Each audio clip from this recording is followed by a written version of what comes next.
Well, good evening, everyone, and welcome back, council and staff. It's Wednesday, October the 29th, 2025, and a reminder for all, don't forget to set your clocks back this weekend. Tonight, we have a full agenda, our regular council meeting, Board of Revision for the Bannister Drain, well, it's an in-camera session. We all go home to watch the Blue Jays, and I'm very proud as council. Everybody is dressed in blue tonight, so congratulations, everybody. Before we get going, I'd like to recognize a business within our municipality that recently won an award through the Sarnia-Lambton Chamber of Commerce. Winning the Agribusiness of the Year award is Aslan Organics, which is situated on Michigan Line.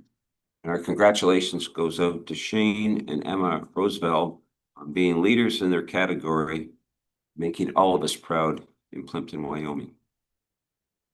This meeting will be streamed live and recorded for public viewing on the town's YouTube page. We acknowledge that this land on which we are gathered today is part of the ancestral lands of the Chippewa, the Ottawa, and Potawatomi peoples, referred to collectively as Anishinaabe. It's through the connection of the Anishinaabe with the spirit of the land, the water, and the air that we recognize their unique cultures, traditions, and values. Together, as treaty people, we have a shared responsibility to act with respect for the environment that sustains all life, protecting the future, those generations to come. Council, I remind you, if you have a pecuniary interest, to please declare it at the appropriate time. Look at item number 4 on the agenda. We've allegation correct, nothing's been added since this was printed. Okay. Item 5, anything arising from the previous minutes? Nothing, Your Worship. Okay. Let's go to item 6.1. Moved by Councillor Van Claveren, seconded by Councillor Wolvett. That the minutes be adopted by council and those confidential minutes of the closed sessions of council remain confidential and restricted from public disclosure in accordance with the exemptions provided in the Municipal Freedom of Information Protection of Privacy Act. That'll be our October the 8th, 2025 regular council meeting minutes, as well as the closed regular council meeting minutes. Council, you've had a chance to review them. Any questions? Hearing none, all those in favor? It's carried.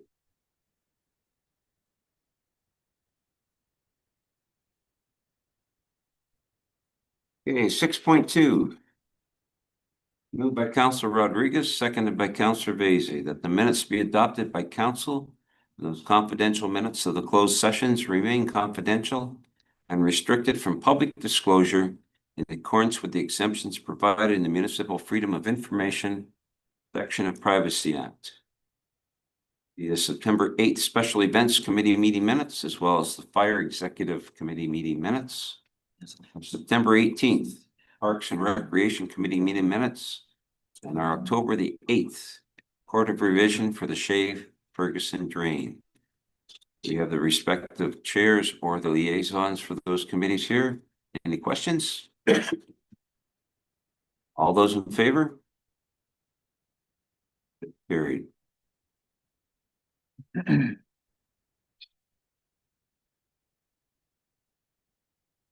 Okay, 6.3, councilors' reports. Deputy. We'll start with Mr. Wolvett. I don't really have anything tonight, no. No, it's been a slow week, is it? Yes. Mr. Van Claveren, Thank you for asking. I have nothing to report. slow week for you. Oh, yes. Mr. Fouchen. Thank you. Just 2 quick things. The first one is the events committee put on our Halloween event last Saturday. I helped set up, but I wasn't there for the actual event. So perhaps Deputy Mayor will have more to say about that, but she was a judge there for the pumpkin contest and the costume contest. But I heard it was another great event. And then the second piece is the infamous streetlights at Fleming and Lakeshore are live and functioning. I know there's been lots of questions about when they would be up, so they're on now. Oh, great, I didn't know they were, I haven't been there. Mr. Basie.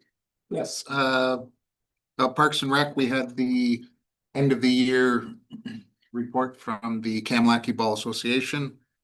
They were pretty much maxed out this year. They did do 3 tournaments per age group throughout the summer, so they were very active. Like I say, they're full, so they had a very good year. They've got some changes coming up for next year they're planning on. Also, had a meeting with Christmas in the Village. It's that time of year again to start planning that. It is set for December 13th, I believe, off the top of my head. Big change is it's gonna be at the fairgrounds because of the possible gazebo work at the Lions Hall. They're gonna move it down the street. And the tractor parade is looking like it's gonna be much bigger than it was last year, which was very big last year, so that part of it's going well. So there's gonna be some changes to look for, but that's on the go. And we met last night with the Optimus, the old rink committee, which will now is gonna get absorbed into Parks and Rec because we've scaled back. And there'll be more to come on that. And there's more to come on that. All I have. So that's in suspense. Yes. Things are in the works. Ms. Rodriguez. Thank you. I had a low water meeting, the St. Clair Conservation Authority, and we issued a level 1 low water advisory due to our very dry summer. And then it rained the next day for about 3 days, so I have another meeting. yeah, we'll have another meeting. And I had an Ontario Trails meeting representing the Lambton County Regional Trails. And then I had another mapping meeting for the maps. Then I had a St. Clair Conservation Authority meeting, Board of Directors meeting, of which of note in that one. They were suggesting, which I had told you all, a 8.1% increase. That has been brought down to 5.1%. Try again. You'll have another meeting. So I believe, I'm not sure, I saw an email today. That information is gonna be sent out regarding the proposed budget. We did get it. Oh, you did? Yeah. Okay. So would that go on our next agenda for, It can. Under I sent recommended to reading? staff for now, to Okay. review. Yeah. okay, so everybody can get it. And then I have another mapping meeting tomorrow. Good. Well, busier than Bob and John's. Mhm. Mr. Mayor.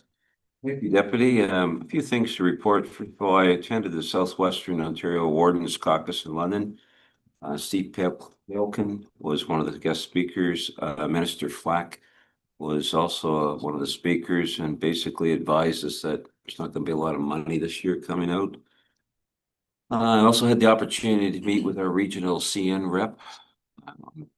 An issue with our crossing to get repaired before winter, and also to do some work to help the Lions Club move their project forward.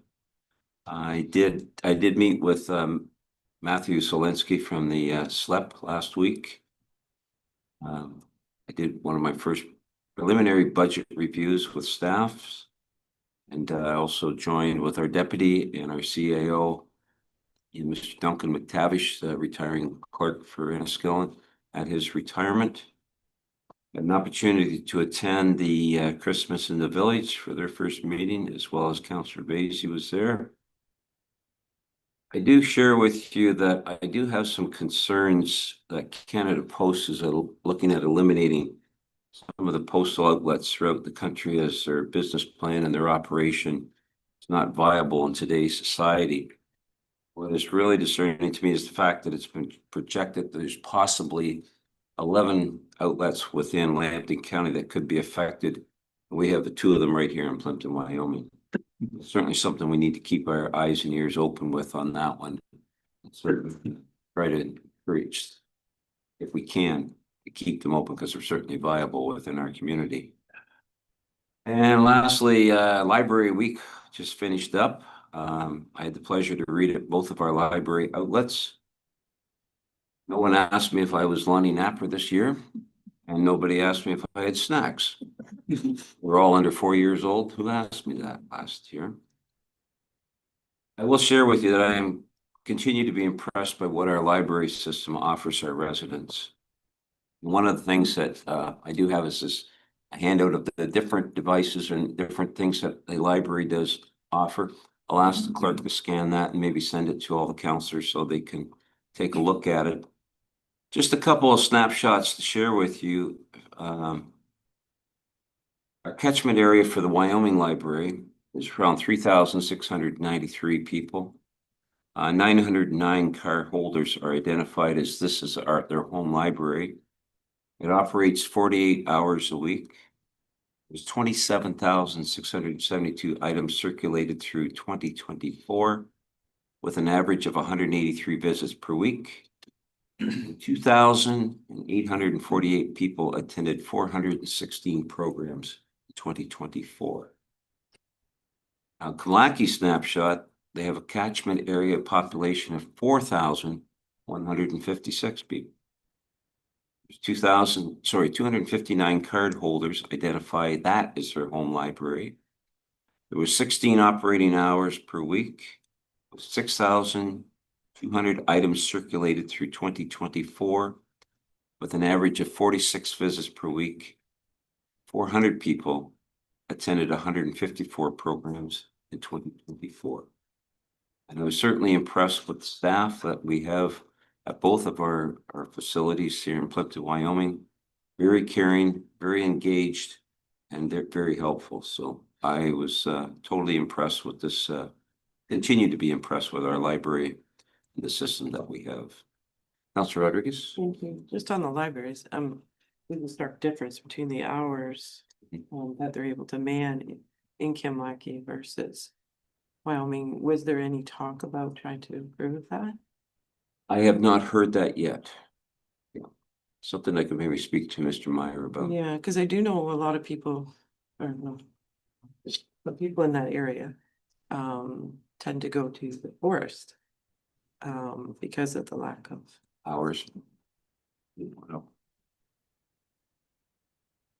Deputy, what about you? No, I just went to Spooktacular because someone couldn't make it.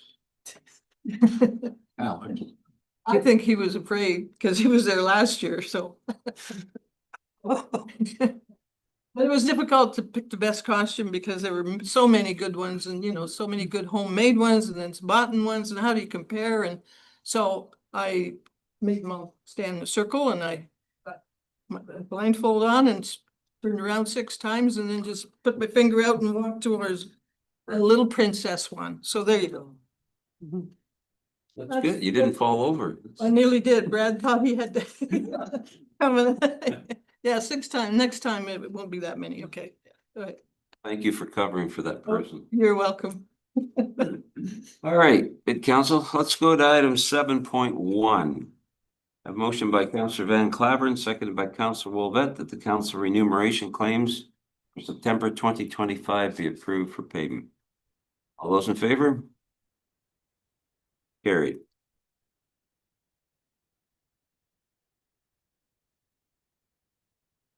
Staff reports.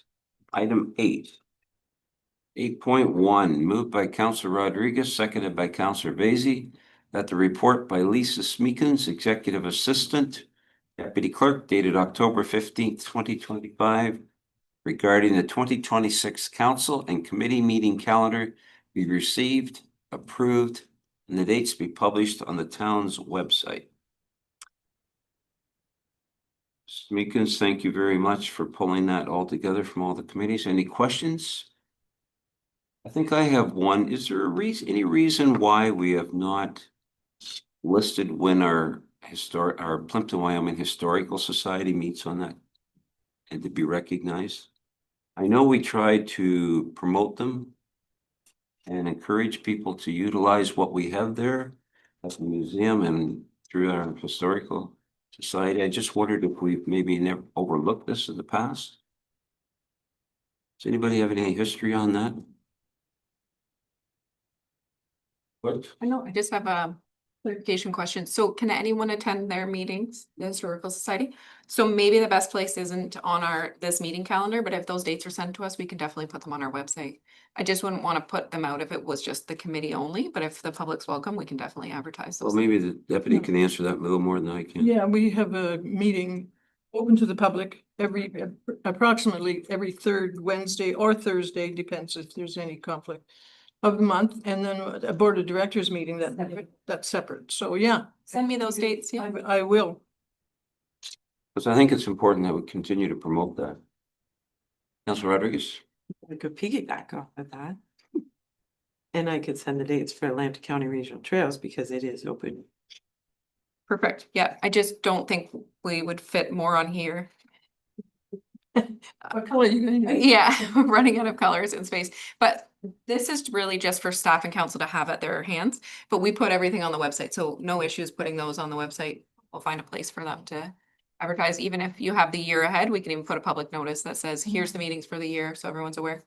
We do also have our community calendar, if I may, your worship, that anyone that has a organization that's running an event can sign in, and then the community members can go right to there and see everything that's going on. So we can also work on adding those community calendar. I think anything we can do to promote what we've got there Perfect. is a good thing. Anything further? I'll call for the vote. All those in favor? That's carried.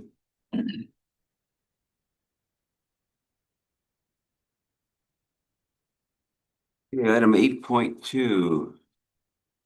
Moved by Councillor Bojan, seconded by Councillor Vaizey. The report by Jessica Wilson, Drainage Clerk, dated October the 16th, 2025, regarding the request for appropriation of drainage assessments be accepted and the attached agreements for appropriation of drainage assessment due severance of land for the Brand Drain, Bonnie Doon Creek Drain, and Hicks Drain be approved by council.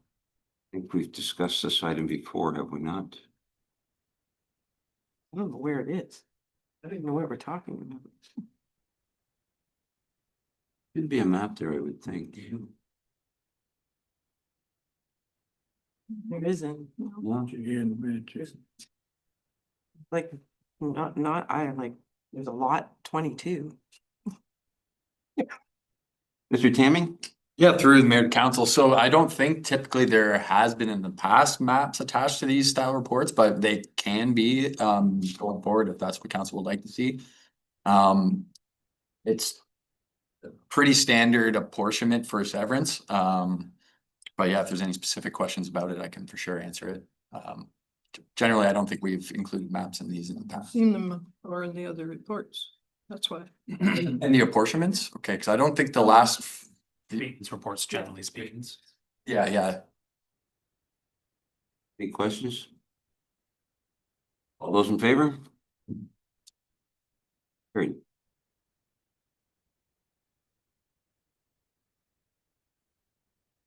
Item 8.3. Moved by Councillor Wolvette and seconded by Councillor Van Claveren. That the report by Adam Sabansky, Chief Administrative Officer, dated October the 23rd, 2025, regarding the 2026 Creative County Grant Program be received.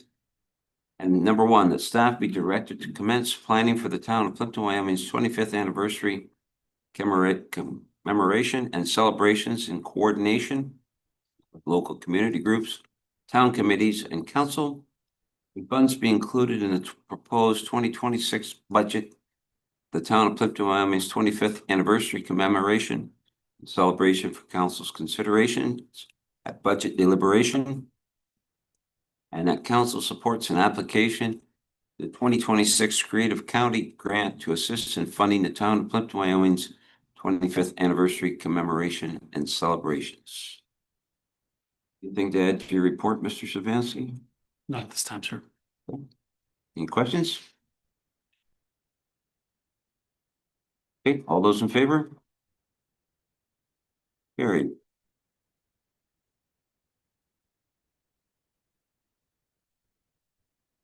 Item 8.4. Moved by Councillor Wolvette, seconded by Councillor Van Claveren.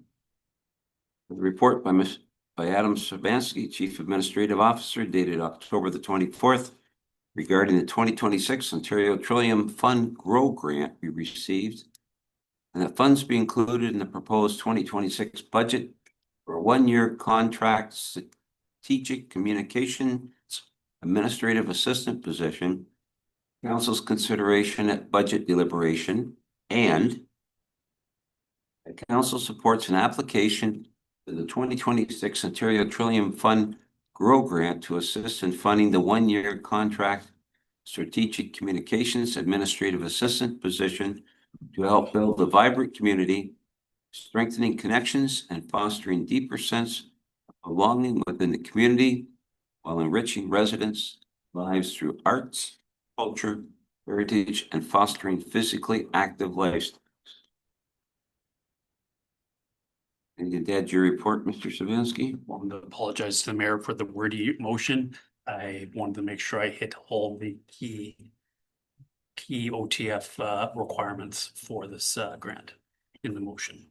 Okay, my teeth are still in, so they're okay. Any questions? All those in favor? Well. Sorry, Deputy. I do have a question. Yes, Deputy. So if we don't get this grant, we're gonna go ahead with this anyway, and then we pay the whole amount to the town. It would be That's the included idea. in the budget. It would be staff's intention to move forward either way due to direct need for the position. And then as with other projects where we budget for grant, the value of the grant, which was not achieved, would then be covered either through year-end surplus, or if there was no year-end surplus, it would have to be covered through either tax stabilization fund reserves or others at council's discretion. Mhm. Councilor Rodriguez? Thank you for bringing up that question, because I thought I read it that it was gonna go in the budget for us to either approve or not approve at that time. That is also. So we still have the. You 100% do. The position, we won't know prior to budget whether we're successful in the grant. Those grants typically take a number of months to approve. So this is not a final approval of the position. Staff will be proposing the position in the budget either way. But however, if council wants to see amendments to the position or discuss the funding of it further, budget deliberations can be done so at budget deliberations as well.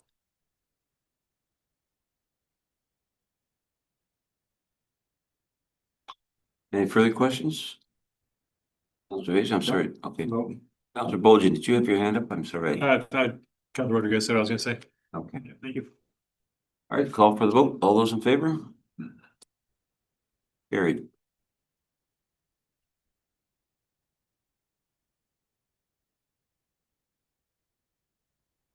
Okay, item 8.5. Moved by Councilor Vaizey, seconded by Councilor Rodriguez. That the report prepared by Ryan Tamming, Drainage Coordinator, dated October the 21st, 2025, regarding the Paul Park Drain Maintenance Tender be received in a tender from JL Excavating Incorporated for $14,972.50, including HST, be accepted, and that bylaw 112/2025 be taken as having been read 3 times. Clerk be authorized to sign the said bylaw accordingly. Any questions? All those in favor? Carried.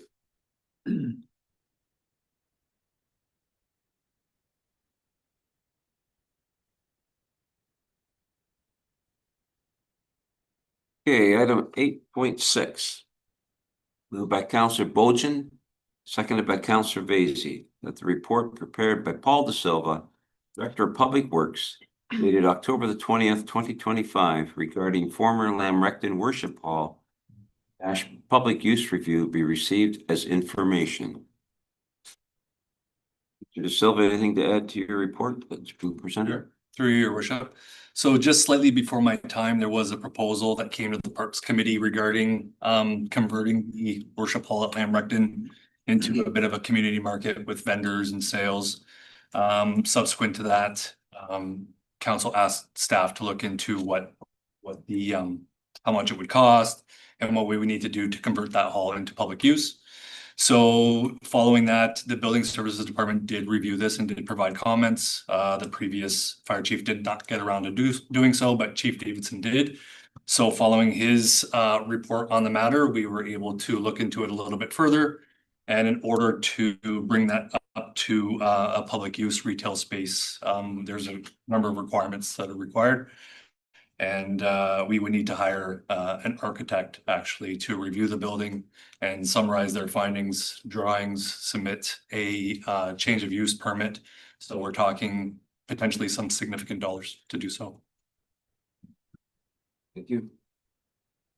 Councillor Wilbett. Personally, this is something I've been after since day one. That's a fantastic building, and I don't think it should be reused for storing lawnmowers. This building was used for many, many years for public use. Kids that went along with Lamrecton Park. So I personally, I don't think we need an architect. You got building inspectors, you got building codes, you know what you have to follow. I don't think you need to hire an architect to go in and put some insulation in and stuff. You got the building inspectors to recommend what you're gonna need, structural, not need. I think it'd be a very good use for it. We've spent a lot of money fixing that building up on the roof, the siding, so on and so forth. And I think this would be a great addition to that park. And in the past, they've used it for flea markets, stuff like that. It's not the first time it would have been used for that kind of stuff.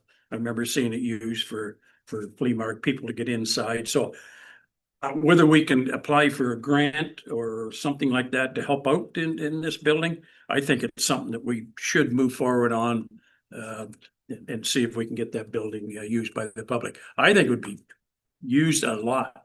I really do. And maybe even for family reunions, picnics, to get inside, right? And so I think it'd be money well spent. Like I said, I'm not an engineer, so I gotta be careful what to say here. We do have building inspectors and we do have the codes. I don't think we need to go as far as hiring architects to tell us that people can go in there and we rent spaces out for flea market. But I think it'd be money well spent and try to get a grant.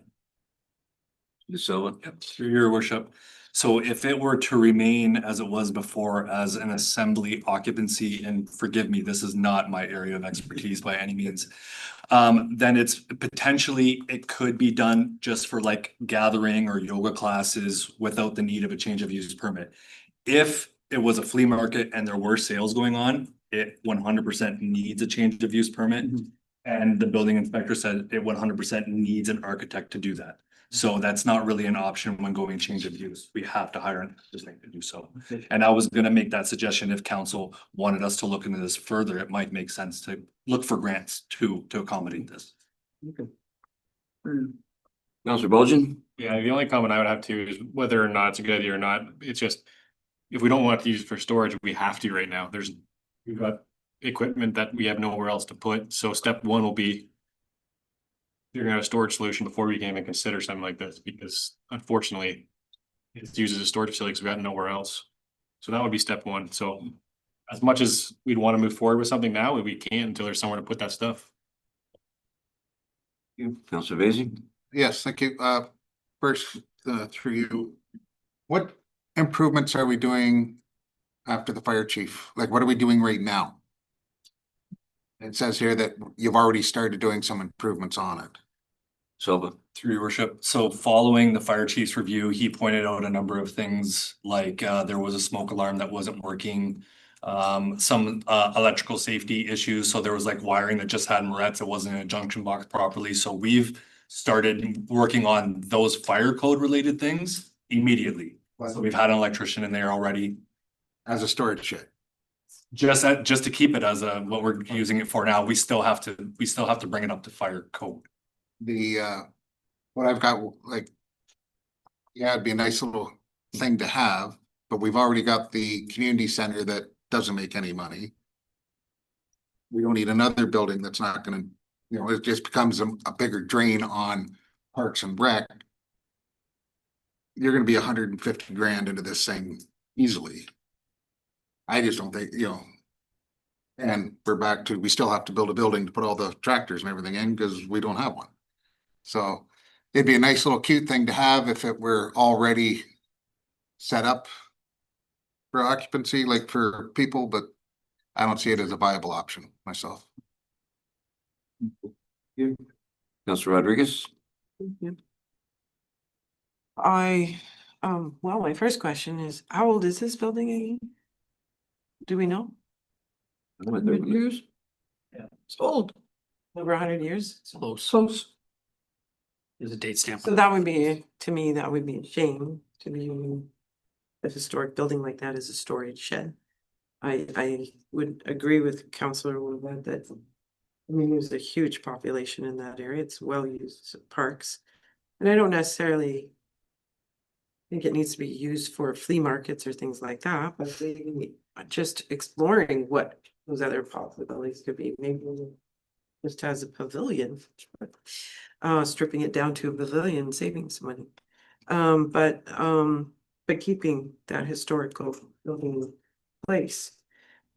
The other thing I was, you mentioned that it's currently being used with food storage, so I was kind of concerned about that with for Anita's and what kind of food storage, because that can bring problems too, right?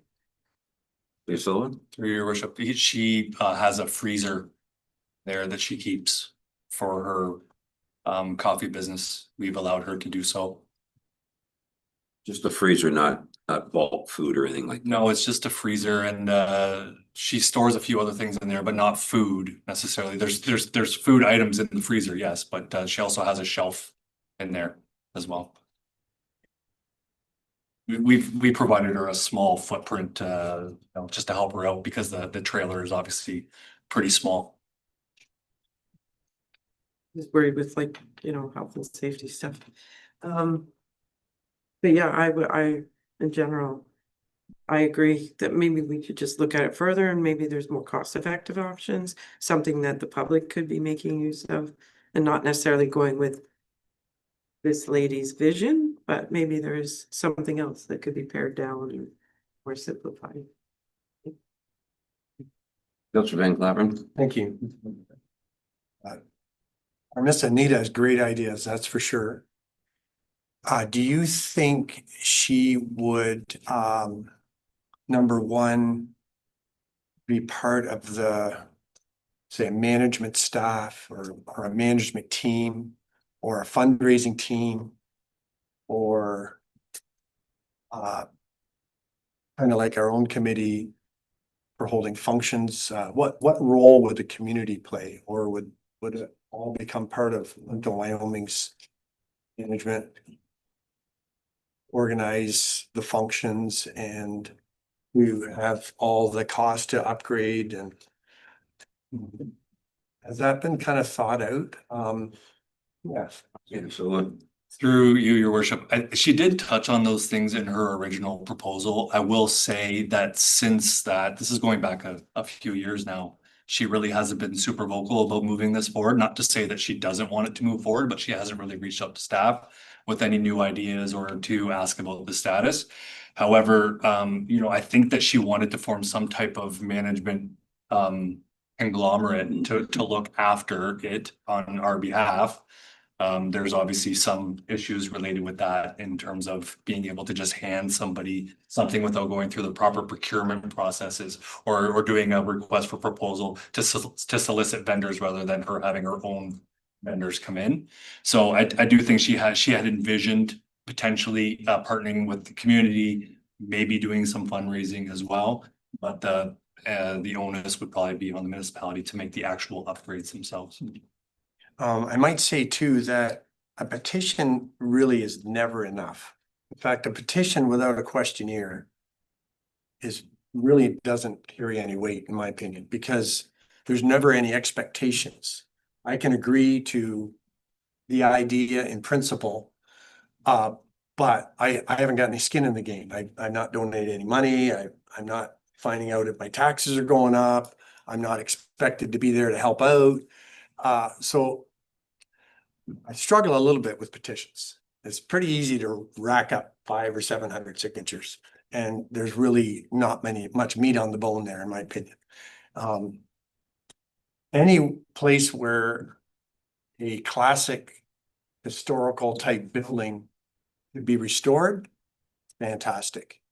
But it often doesn't happen unless somebody invests and makes it happen. For us to spend other people's money to restore a heritage building, that's a lot trickier. There's a lot more boxes to check there, that's for sure. I think that's all I've got, Mr. Mayor. Deputy, then I'll go to you, Councilor Lovett. Okay, personally, I don't understand why this has come back up because Lamrecton is a passive park. And for Anita Coffee to be in there is exception already. And to make it even more commercialized, it just doesn't gel with what a vision of a passive park is. So plus, as it's been noted already, it's a storage building. Where are you gonna put that stuff if we do change things? At an enormous cost.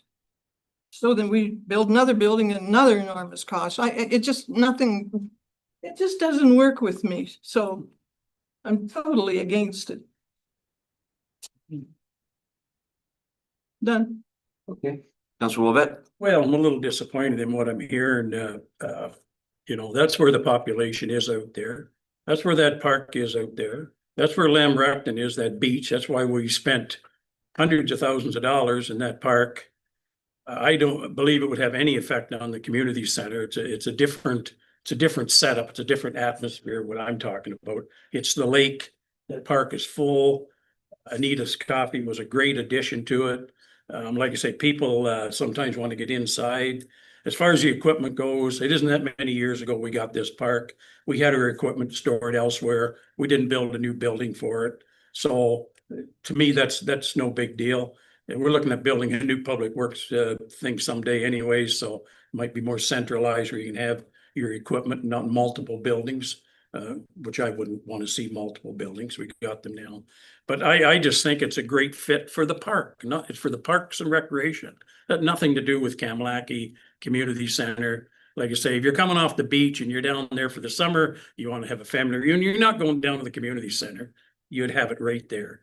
And at passive park, absolutely. And maybe Nettie is right. Maybe the flea market type thing is maybe does not fit for it. But other events certainly could. And like I said, we spend hundreds of thousands of dollars in that park. And that beautiful building, if we didn't want it, we should have tore it down. Because why have we got a storage shed in middle of a beautiful passive park? So, you know, and we spent the money on the shed. So, and at that time it was talked about upgrading it so it could be used for public. So I'm just a little disappointed when I'm hearing about how we could improve out there in that area. We're trying to improve our parks. We're trying to get people to come out and use it. And I think that would be a great addition. That's my position on it. Okay. We've all had our discussion on it. This motion, I'll reread it. It's prepared by Mr. De Silva, Public Works, regarding former Lambton Worship Hall public use review be received as information. That's what we have on the floor. All those in favor? Information, right? Information. It's carried. Maybe we can look further for some grants down the road. Grants. Okay, 9-1. Bylaws.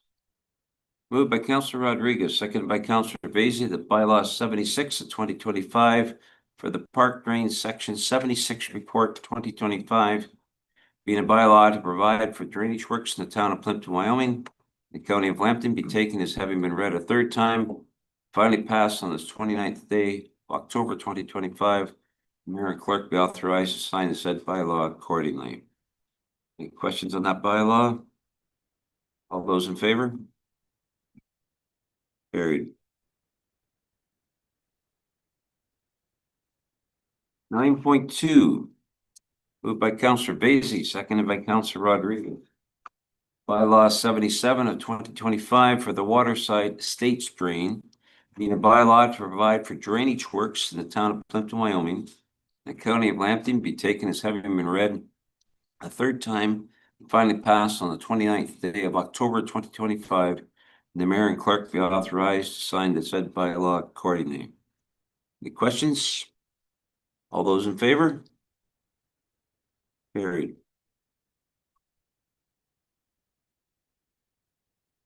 Item 10, correspondence. We have no items at this time, clerk. All right, correspondence, item 11.1, recommended reading and routine approval. Moved by Councillor Wolvet, seconded by Councillor Van Claveren. Correspondence items A to H related to recommended reading and routine approval. Information items not otherwise addressed by resolution be noted as received by the Plympton-Wyoming Council and filed accordingly. All right, let's go with Councillor Rodriguez. Anything from you? Yes, thank you.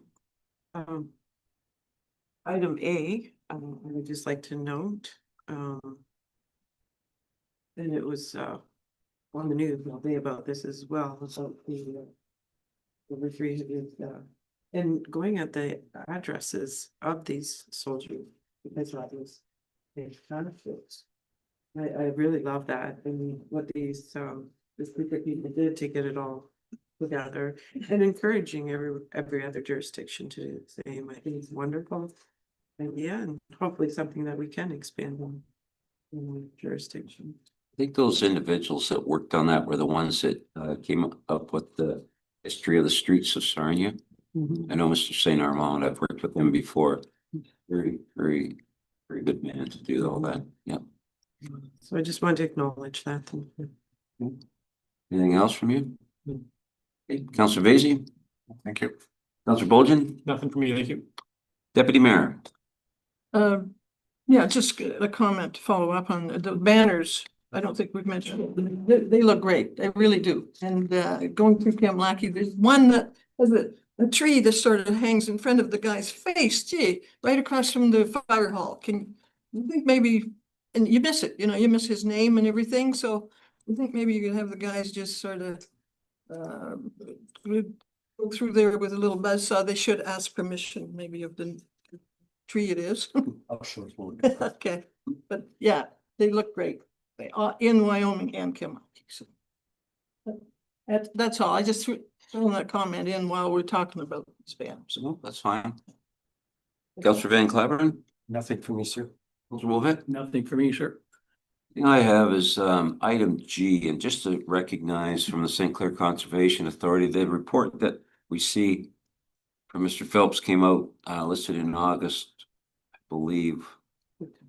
And it's saying something about fairs and festivals, about recognition. I didn't see any fairs recognized in that report, but I think they did attend the Plympton-Wyoming Fall Fair.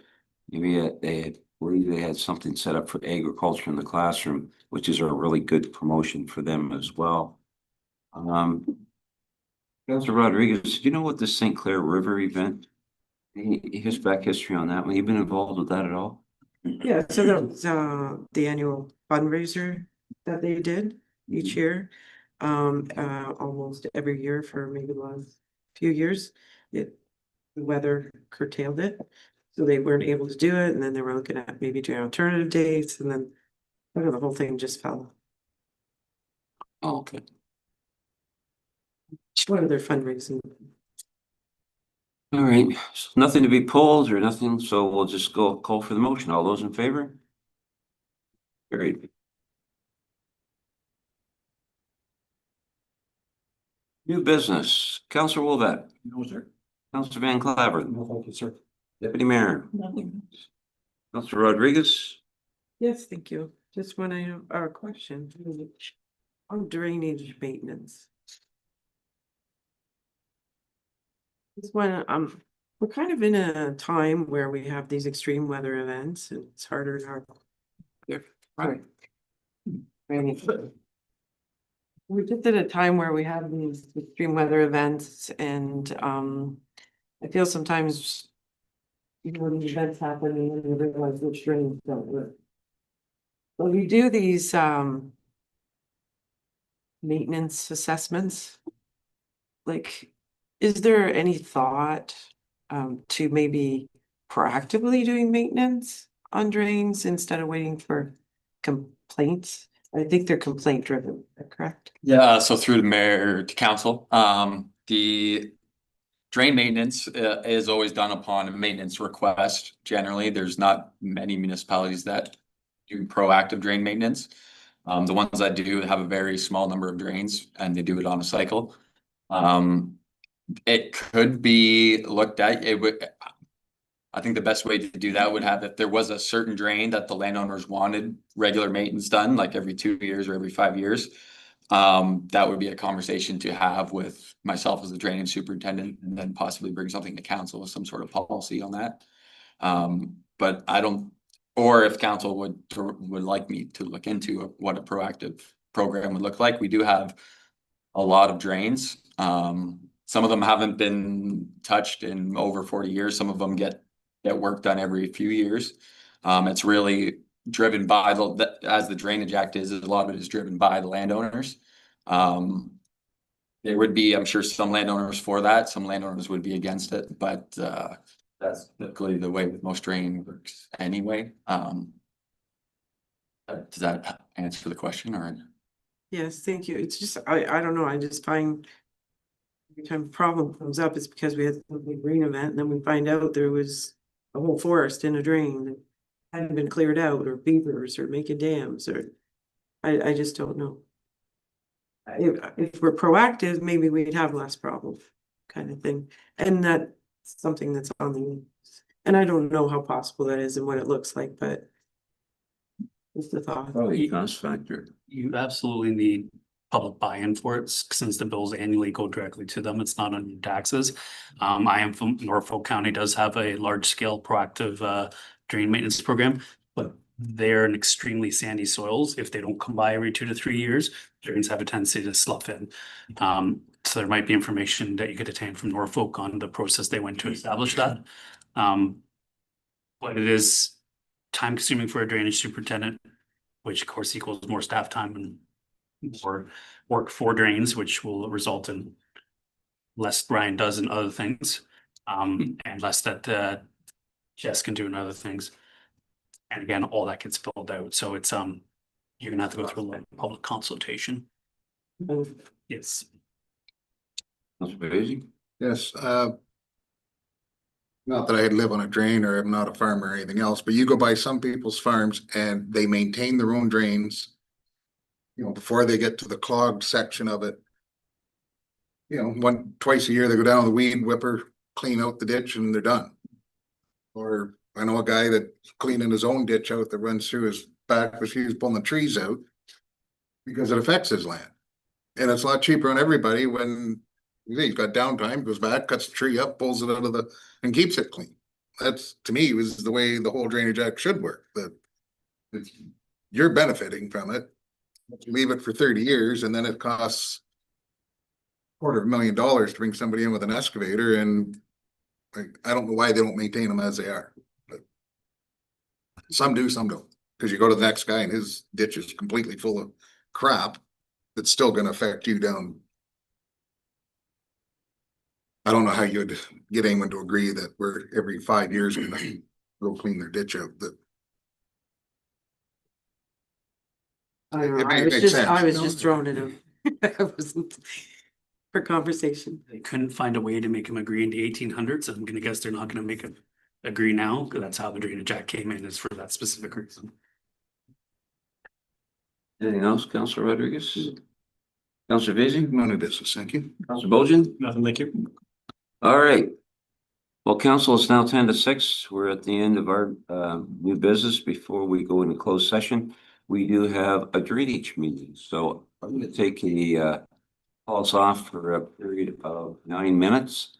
I ask you to be back in your chairs for 6 o'clock drainage meeting. Councilor Van Clavering, who is sitting out this one? Councilor Wolvette and our deputy mayor is sitting out. Oh, we can go discuss. The worship call. What are we gonna do? Okay, council, we're going to be a 9-minute break.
Okay, good evening once again, everyone, and welcome to this drainage meeting.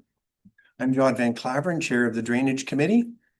And we're so glad that you're here and exercising your rights to learn more about your drain and to appeal your assessment. Allow me to set the tone for this meeting tonight. It is subject to standard rules of decorum. We kindly ask that your phones are on vibrate or turned off. And we always endeavor to show respect and kindly expect the same in return. A quick reminder, if you have a helpful comment or a question, we kindly ask you to raise your hand. There will be a period of time where I ask for questions at that time. And there is a sensitive mic in the ceiling that will pick up little side comments too. So just be aware of that. A drain project from beginning to completion involves many, many detailed steps, starting with the landowners or owner attending the town office and filling out a request or a petition to investigate a specific drain or drainage issue. In fact, we just talked about that a moment ago, how we have to deal with complaints. It's complaint driven. Steps can take many months, sometimes years to complete.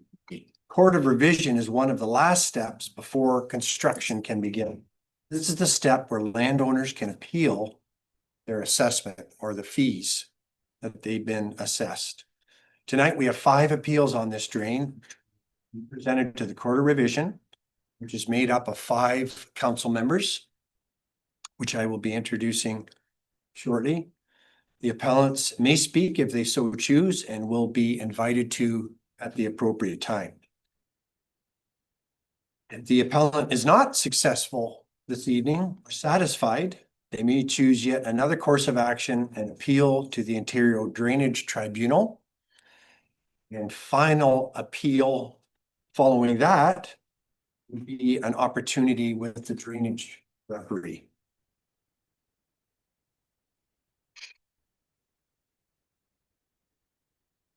At this time, I'll ask if anyone has a pecuniary or conflict of interest on this drain, anybody on the court or any staff that would be declared at this time. Once again, the purpose of the Court of Revision is to hear appeals from landowners regarding the schedule of assessment only. Set out in the engineer's report dated August the 19th, 2025, Bannister Drain. Court of Revision has no authority to change the engineer's report in any way. The schedule of assessment may be altered. Total must remain the same. One assessment, if one landowner's fees are reduced, then the other assessments must be increased to balance. Allow me to introduce the members of the court and staff that are present. Mayor Gary Atkinson, Councillors Alex Bojan, Easy, and Kristen Rodriguez.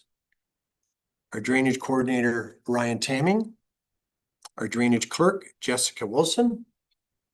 Our Director of Public Works, Paul De Lisa Smeekins is here. Our our CAO, Adam Sabansky. And the engineer on the project is Josh Warner from Ardobin Consulting. I'll just ask Jessica if we've had any appeals other than the 5 that I've mentioned. Just the 5 appeals, and they were all attached to the agenda. Excellent, thank you. Mr. Warner, will now turn the floor over to you and you will speak in regards to the assessment schedule and appeals. I know you've got a nice presentation prepared, so we look forward to that. Perfect, thank you. Through the chair, I'll give what I thought was going to be a brief presentation, but I think it's a little longer now. But so I'll go through a bit of the project history. So we were appointed on February 28th, 2024 to investigate improvements to the Bannister Drain as a result of a request for the replacement of a culvert. So a site meeting was held on June 19th, 2024. At that site meeting, landowner requested the drain be investigated for a reroute, and that was on the east half of lot 21, concession 9. The town requested a catch basin be installed approximately 160 meters south of Blue Heron Road, as there was previously one included as part of the the older reports. The town also requested updated schedule for the open channel and tile portion of the drain. And the town requested that the culverts along the length of the drainage works be investigated and if deemed necessary, replaced, and if not, specified for future replacement. So the resulting recommendations through the Bannister Drain Report is the replacement of 6 culverts, 1 culvert removal, and 1 culvert installed in a new location as a result of the relocated drain. Future specifications for the remaining culverts, updates for the schedule of maintenance for the tile drain and open channel portions of the drainage works. The open channel be rerouted as requested at the site meeting, and a new basin be installed on Blue Heron Road. So the total estimated cost for the project is $455,751. So now I'm going to go through the general assessment rationale contained in the report. All this is included in the report, but then I'll get into kind of the detailed breakdown of each property's assessment. So section 26 has been applied to all utilities and road authorities. They've been assessed the increased cost caused by the existence of the work of the public road or utility. Culvert number 4, we're removing that culvert, and that has been assessed as a special benefit assessment to the property, as it is the second access on the Bannister Drain. The catch basin lead on Blue Heron Road has been assessed 100% to the road authority. Engineering for future access culvert replacements has been assessed with 50% applied as a benefit assessment, 50% applied as an outlet assessment. In terms of the access culverts assessment rationale, so it's been assessed based on the average culvert cost. So that average culvert cost has been assessed with 50% benefit assessment, and then the remainder to upstream lands and roads based on equivalent hectares. So what this does is it takes the average cost of a culvert on the drain, including all expenses, so the allowances, engineering, inspection, construction, contingency, taxes, and meetings. So for this project, the average total culvert cost is $34,384. With the benefit percentage of 50%, that ends up being a benefit assessment to any property receiving an access culvert of $17,192.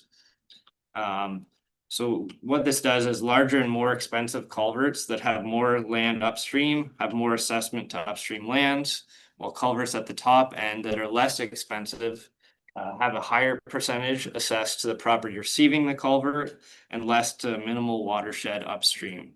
So it creates a sliding scale along the length of the drainage works. On this project, the lower end culvert ends up being assessed with 40% applied as a benefit assessment, and then the remainder to upstream lands. And the upper end culverts receive a higher benefit percentage at 60%. It also ensures that the benefit assessment to all landowners receiving a culvert is the same as the value to the property is a crossing, regardless of the size or the cost of that crossing. So culverts that are at a shared cost are generally one access for municipal drain on the property. This is based on OMAFA's grant policy, which states farm and access crossings are eligible for grant, with the exception that for every drain, every agricultural property is entitled to 1 drain crossing. Any additional crossing on this property will not be eligible for grant. So there's a few instances in the Bannister Drain project where culverts are not necessarily required to access the entire portion of the parcel, but it's been our practice and a practice in the area that still at a shared cost per property per municipal drain. So some of these examples are culvert number 1, so it's on Aberarder line. They can access the drain to the east, or the property to the east of the drain and to the west of the drain. Culvert number 8 is at the corner of Right Line and Hillsborough Road. The property still has access, to both portions. But again, it's a single access on the property and therefore has been assessed at a shared cost. And similar to culvert number 11, which is the in the location of the reroute, it has been assessed at a shared cost. There are exceptions to some of the rules, and one would be the exception of the rule of one access culvert per municipal drain is where the entire property cannot be accessed with just one culvert. So that can be shown in the example of the property with roll number 30-124. The property requires 2 culverts in order to access the entire portion of the property. And I reached out to AMAFA and verified that those instances will receive grant. Which is typically not the case, but because of the uniqueness of the property that it will. And then culvert number 11, so it's being moved, so its current location is kind of at the top right here. And it's being relocated to right on Fisher Line. And it's being moved as a result of a move off. The existing culvert is in poor shape, and if the move off was not occurring, it would have been proposed to be replaced as part of the report. Therefore, it has been assessed the same as the other access culverts, with 50% of the average cost assessed to the benefiting property and the remainder to upstream properties. And then the assessment rationale for the move off, it has, as the drain was recently cleaned, 100% of the cost of the reroute has been assessed to the requesting property as a benefit assessment, and this includes all the allowances to the property. The cost of the preparation of Section 65 report has been assessed to the property as a special benefit assessment, as it will not be eligible for grant. The Section 65 report was required as a landowner drains differently than outlined in previous reports. This basically provides for the updating of all the affected watersheds so that maintenance can be assessed fairly in the future.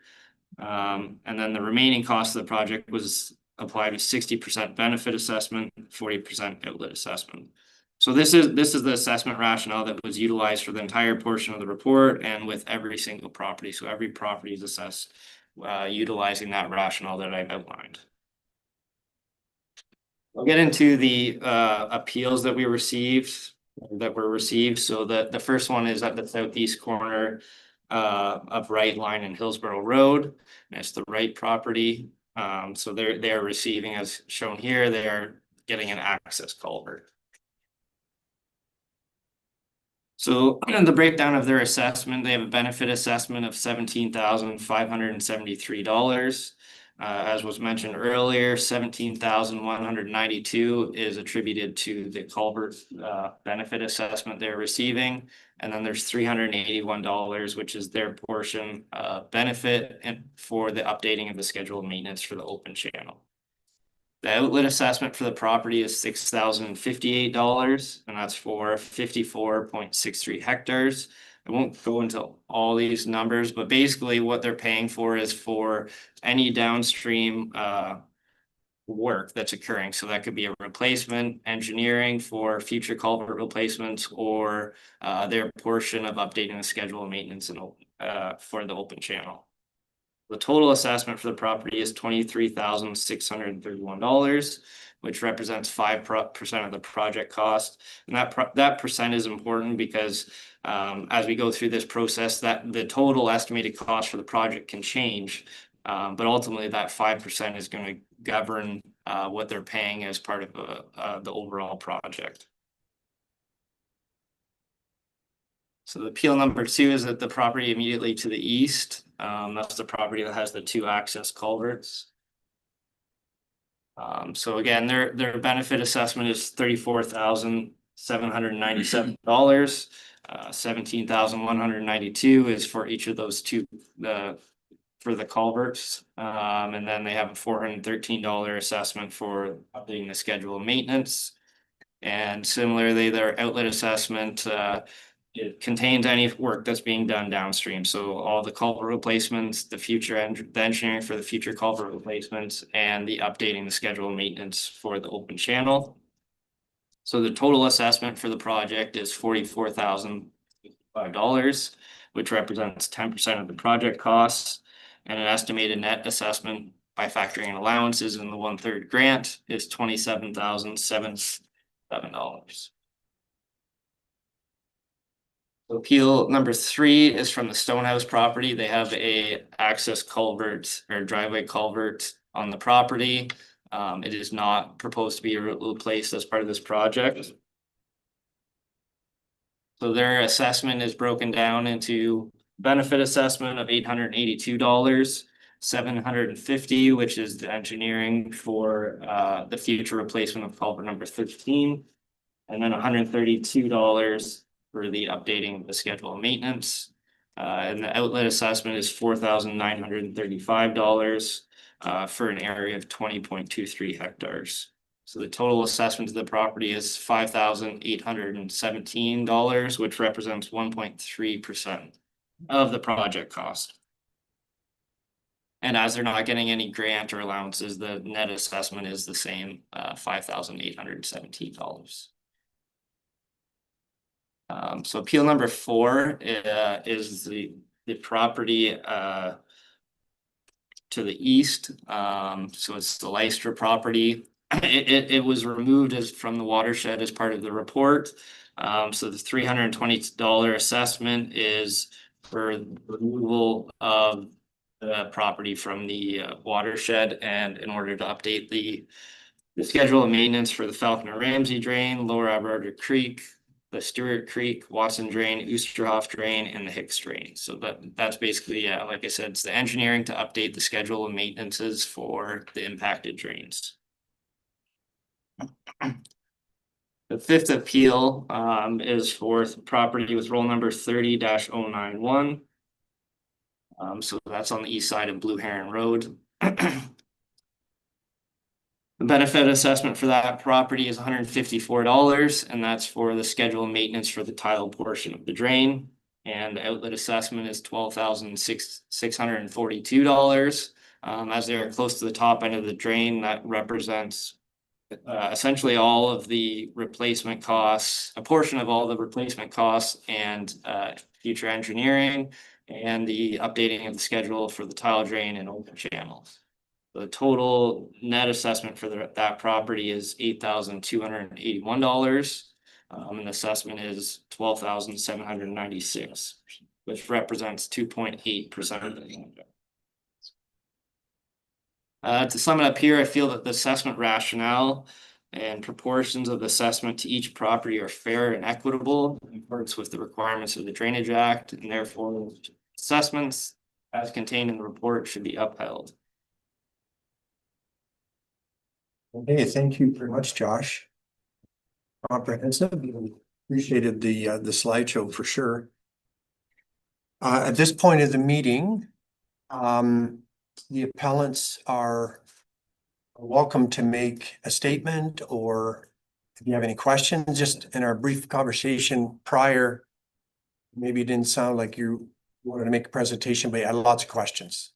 Is that fair to say? Possibly, yes. Okay, so for Ian Wright, if you'd like to come to the lectern, you're welcome Sure. to do so. Yeah. I guess my question is regarding the property that initiated this. Probably don't want to use names, you've rather roll numbers. Well, roll number, not everybody's gonna know the name, but the roll number, the director's right to the problem, which is nice. Does everyone have a copy of my appeal or my grievance?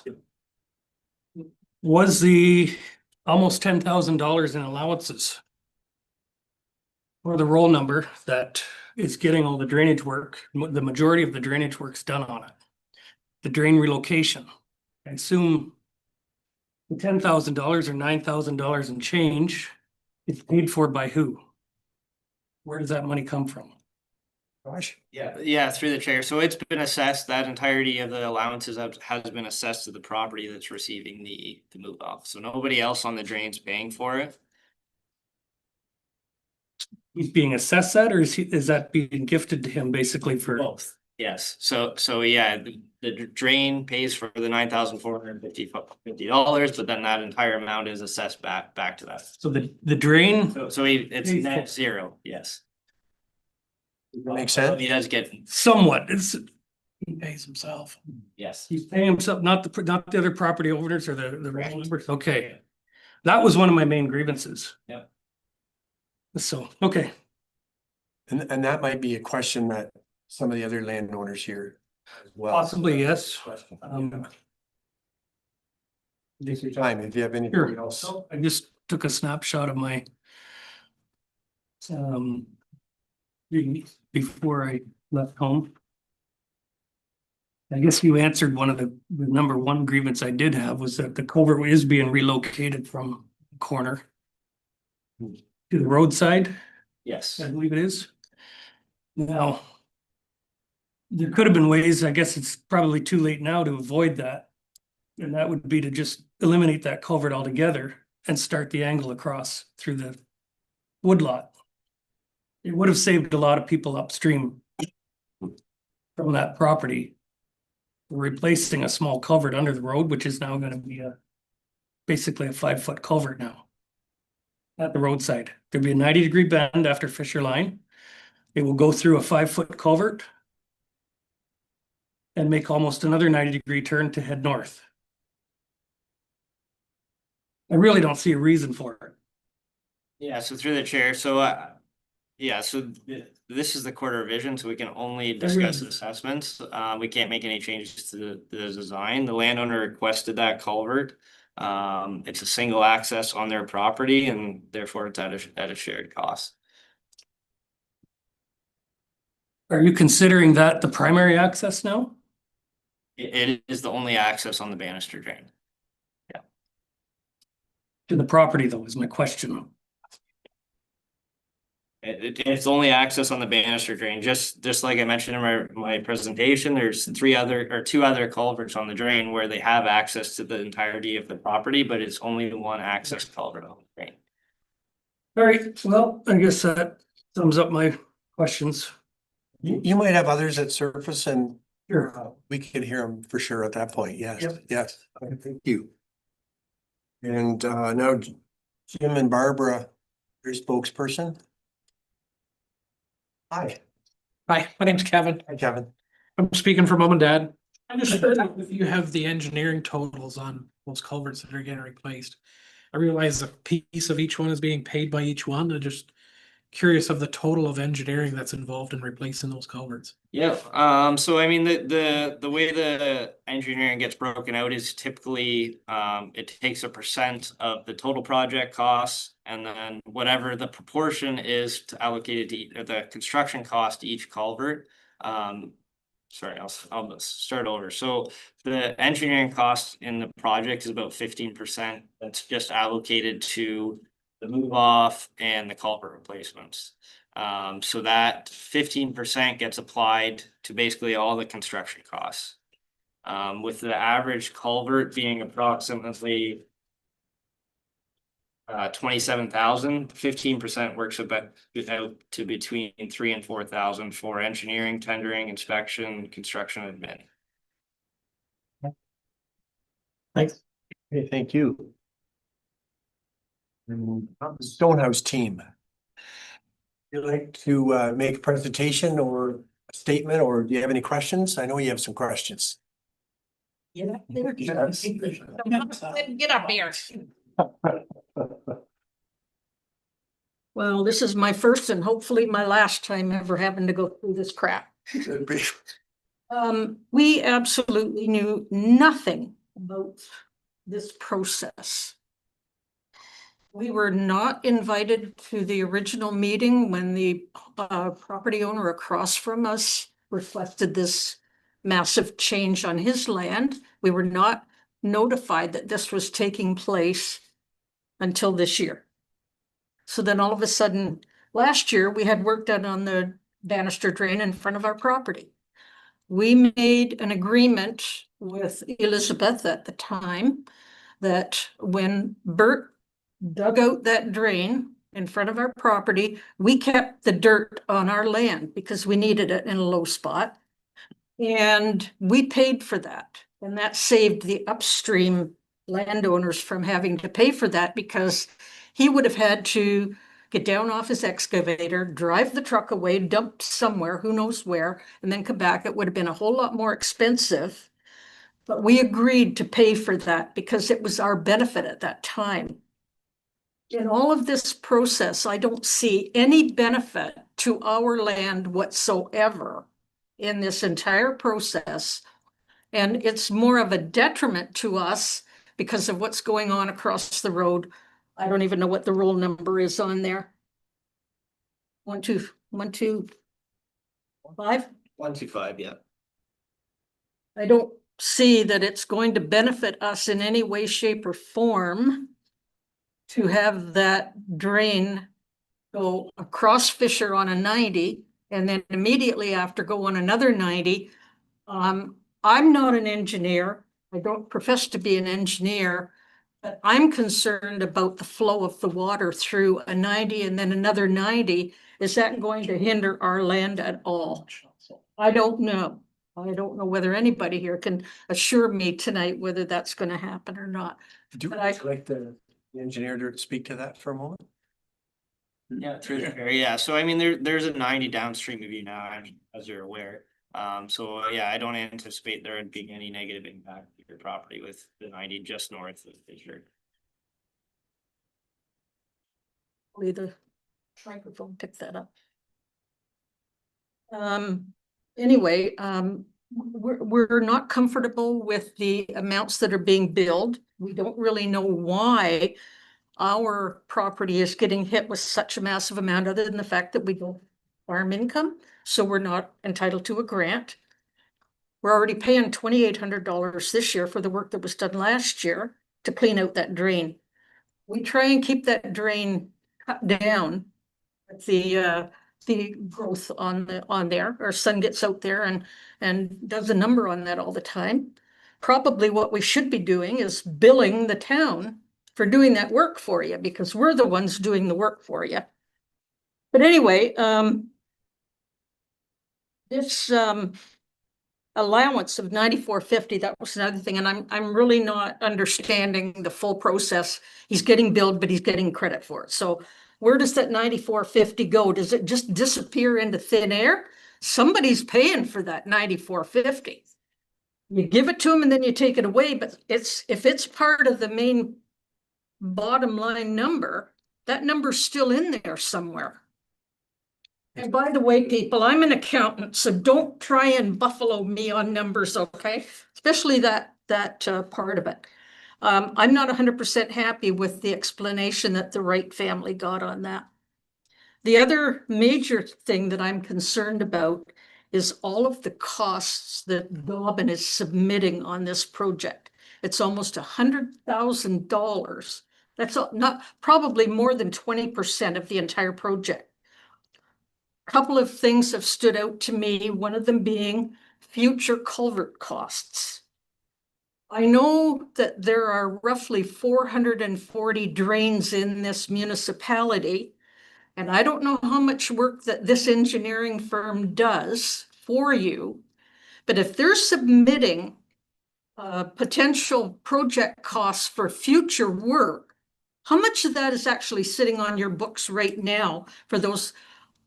I don't know how many drains they do work on for you, but it seems to me that it's ludicrous to put future costs onto this project.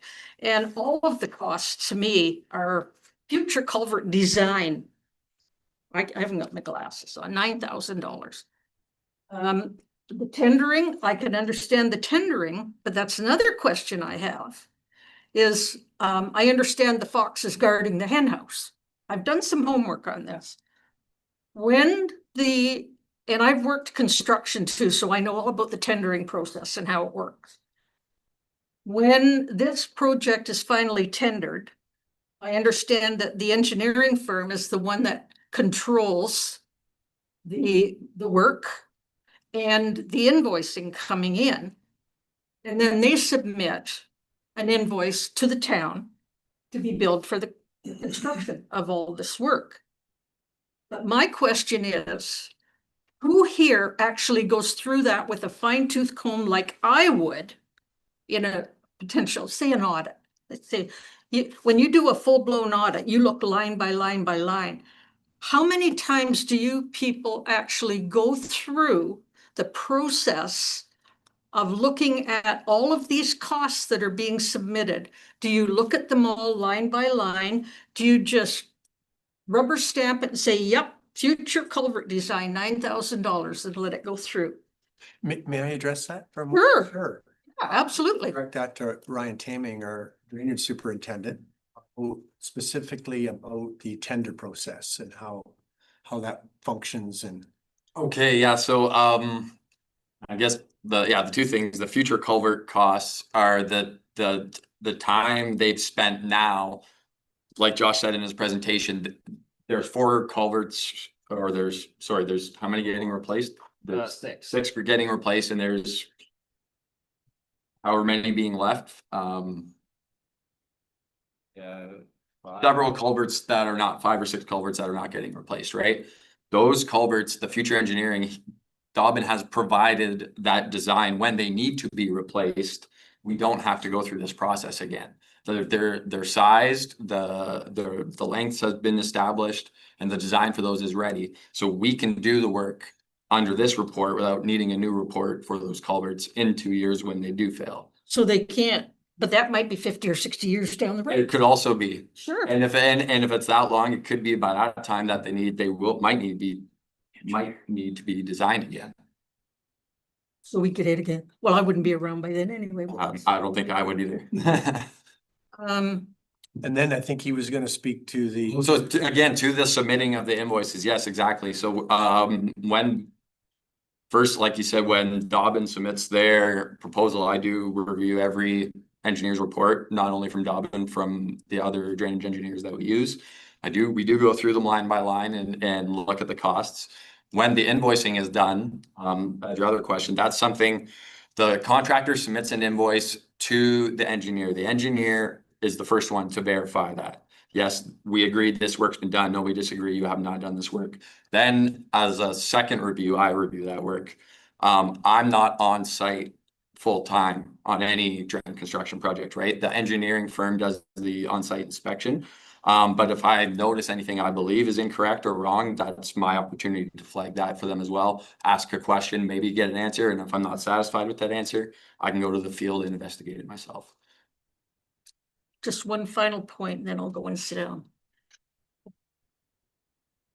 When this was first proposed at the very first meeting that we came to, we questioned the one culvert that was going to be proposed to be replaced, and it was the one on Fisher on our property, going across Fisher Line from our property to 125. And lo and behold, I said, well, gee, that was just replaced 7 or 8 years ago. And we understood that the lifespan of one of these culverts would be 50 to 60 years. What was done 8 years ago? Why are you replacing that one? Well, it was a mistake. So it got fixed. And I didn't sit down to compare line by line how the cost got moved from that mistake over to the corrected one that goes across Blue Heron Road. So I'm just saying, nobody's perfect. And many eyes help reach that accurate conclusion. Right? Pardon? People are scrutinizing it, staff, council, and landowners are all scrutinizing their reports to spot any errors and hopefully become accurate when the construction begins, right? This presentation that was made at the beginning, are we entitled to a copy of that? Warner, you like a copy of that slideshow? You folks? Yeah, you can. I don't believe it's posted, but it can be provided, yeah. How? If you reach out to Jessica and then. I can email it to you. I have your email. This whole meeting has been recorded on YouTube. Sorry? This whole meeting has been recorded on YouTube, and that recording will stay up on the town's YouTube page forevermore. Or till. It's something that can be printed? The video of this, not so much. The presentation, I think Jessica said she would forward. No, I just want a printed copy of that report. Can I share it? I can. Sure. Or Yeah, step up, sir. Yes, for sure. I just had one question, and I just wanted to know if we were being assessed engineering charges for this diversion of this drain. Because it only benefits one person. It doesn't benefit us at all. And we would not have requested it. The drain there is working now and Yeah. No, for sure. Yeah, no, all I know that. who it is That.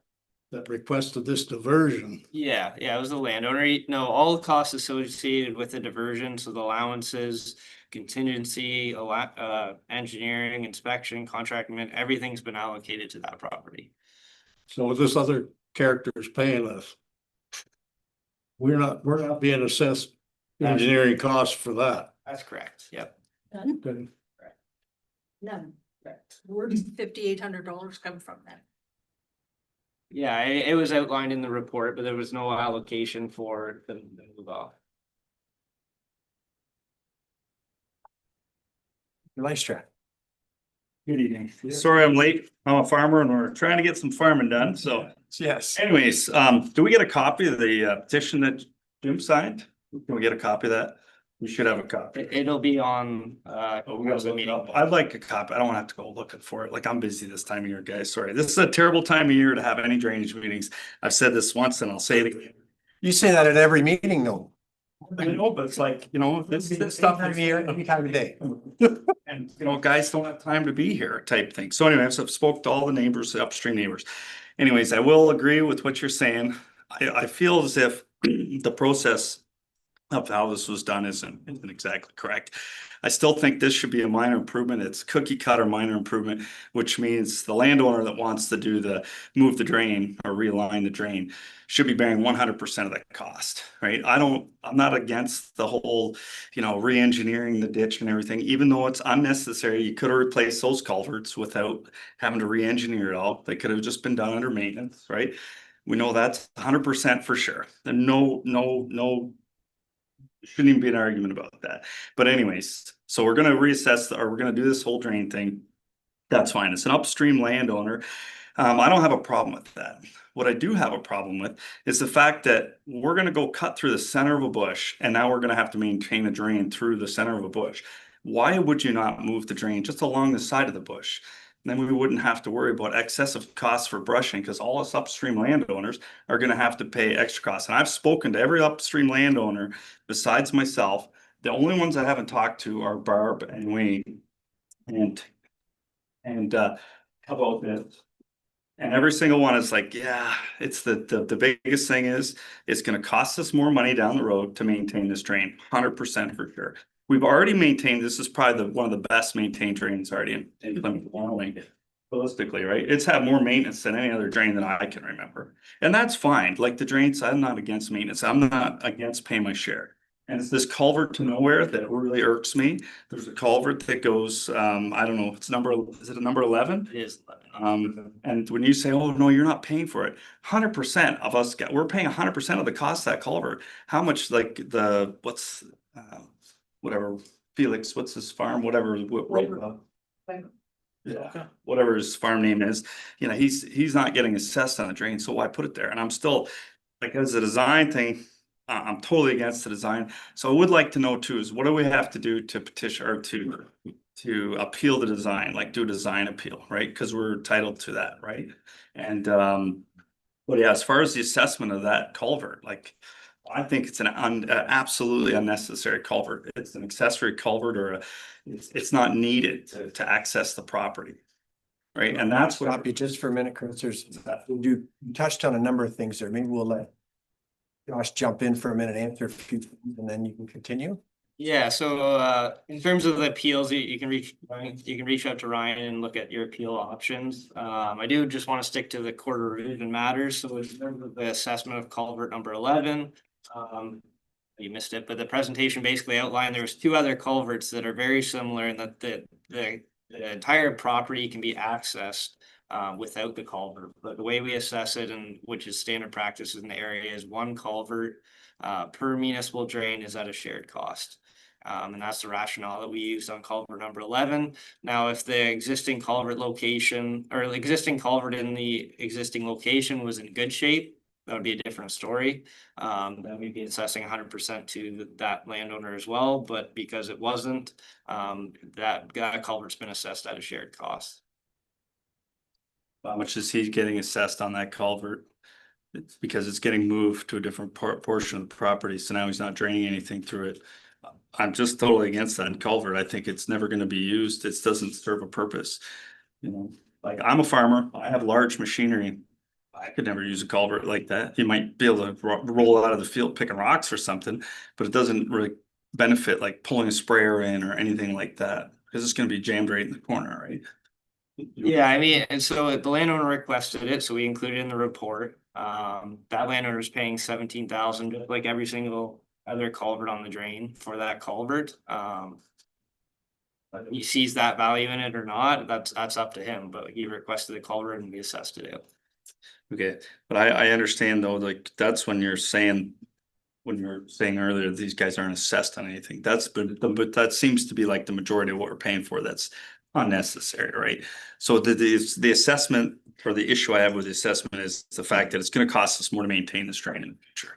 So why are we cutting through the bush? Why don't we just go alongside of the bush? Yeah, again, we can't change the design at this point. That's where the landowner, we had a lot of back and forth with the landowner. That's where they wanted it relocated. So that's what we did. Okay. And how come you guys didn't do it under a minor drain improvement, which basically is what this should have been under, right? Potentially, if it was just the reroute and there was no culvert, potentially it could have been done under a minor improvement. The minor improvement process. Yeah. We were already involved in a major improvement process on the drain, so putting them all together.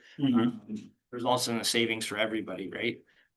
Because there's less engineering, there's less meetings, everything's combined as one project. It's more attractive for a contractor, so I don't see any reason with the relocation being 100% assessed to that landowner that there'd be any benefit in separating it. I think you'd have a lot of people that are upstream that would be like, wow, we wouldn't be paying as much money, basically, right?